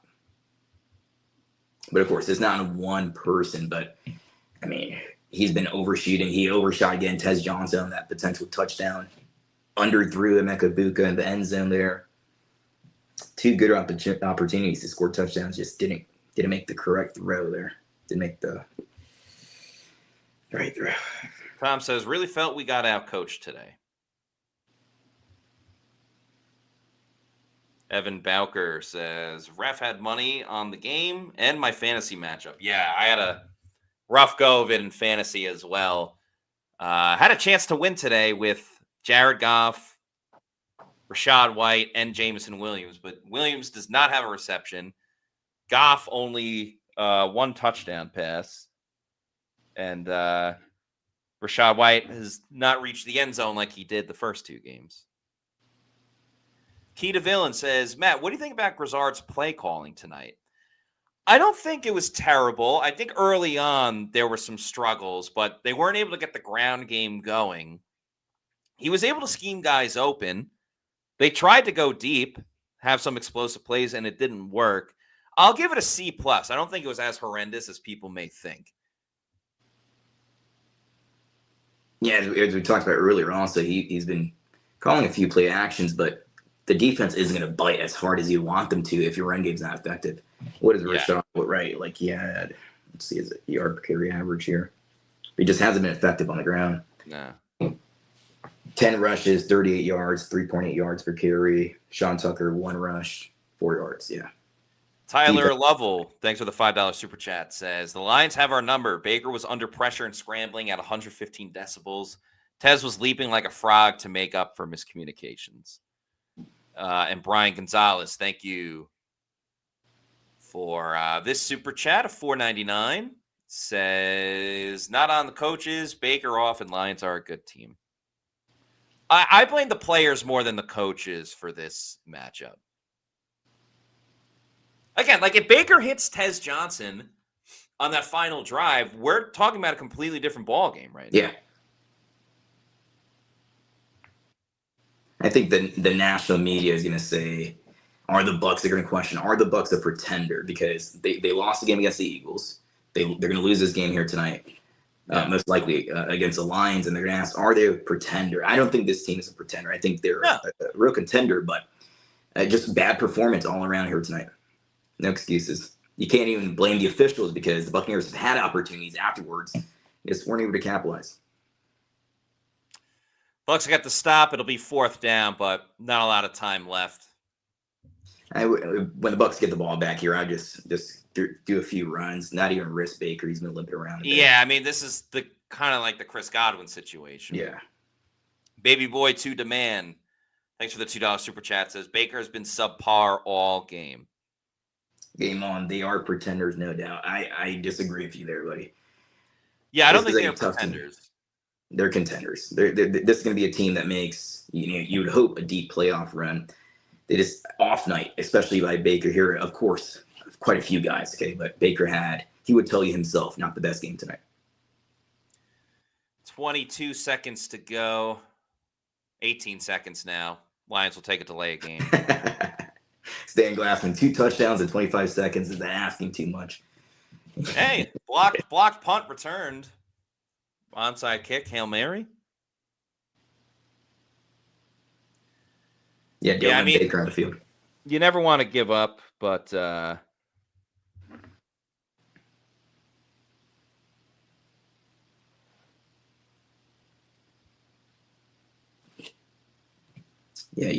wouldn't risk, injuries to any of these guys, especially on this turf. Just even knee it.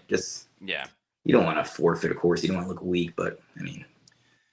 Xavier with the $2 super chat says Bucs will bounce back with a vengeance. Yeah, I mean, this was their worst game of the season. I don't think it's going to dictate how they play for the rest of the year. Just bad game. So Ashley says Light can't draft a linebacker to save his life. I mean, he was in 2023, like I mentioned earlier, he was going to draft Jack Campbell. It's just the Lions got him before. He would have been a stellar linebacker. We wouldn't have a question right now at linebacker besides after Lavonte David. But one of your linebacker positions, inside linebacker positions, would have been penned in for years to come. Diesel Roche says, thanks, Matt and Daniel. Hey, thank you for watching. Sorry you stayed up late and the Bucs didn't do their thing. Yeah, all the way in South Africa. Yeah. Adam Agordo, trade for Devin White. Devin White has been playing a bit better this year. But it's had a good game. Yeah. All right, Bucks. Looks like they just took a knee or something, but yeah, that's the game. Bucks lose 24-9. They dropped to 5-2 on the season. We're gonna have a Pewter post-game show coming up in a little bit, probably around 10:45, 11 o'clock, and we're gonna recap this game and see what's next for this team moving forward. Unfortunately, the Bucks lose their second game of the season to a really good Detroit team, but. Thanks, everyone, for watching. That's going to do it for us. If you're not already doing so, please make sure you follow us on all of our social media on X, Facebook, and Instagram. We're at Pewter Report. Our YouTube channel is Pewter Report TV. Please like and subscribe. Tell us what you think about this game. For Daniel Morales, I'm Matt Matera saying thanks, everybody, for watching, and we'll see you next time for another edition of the Pewter Insider, or Pewter Game Day.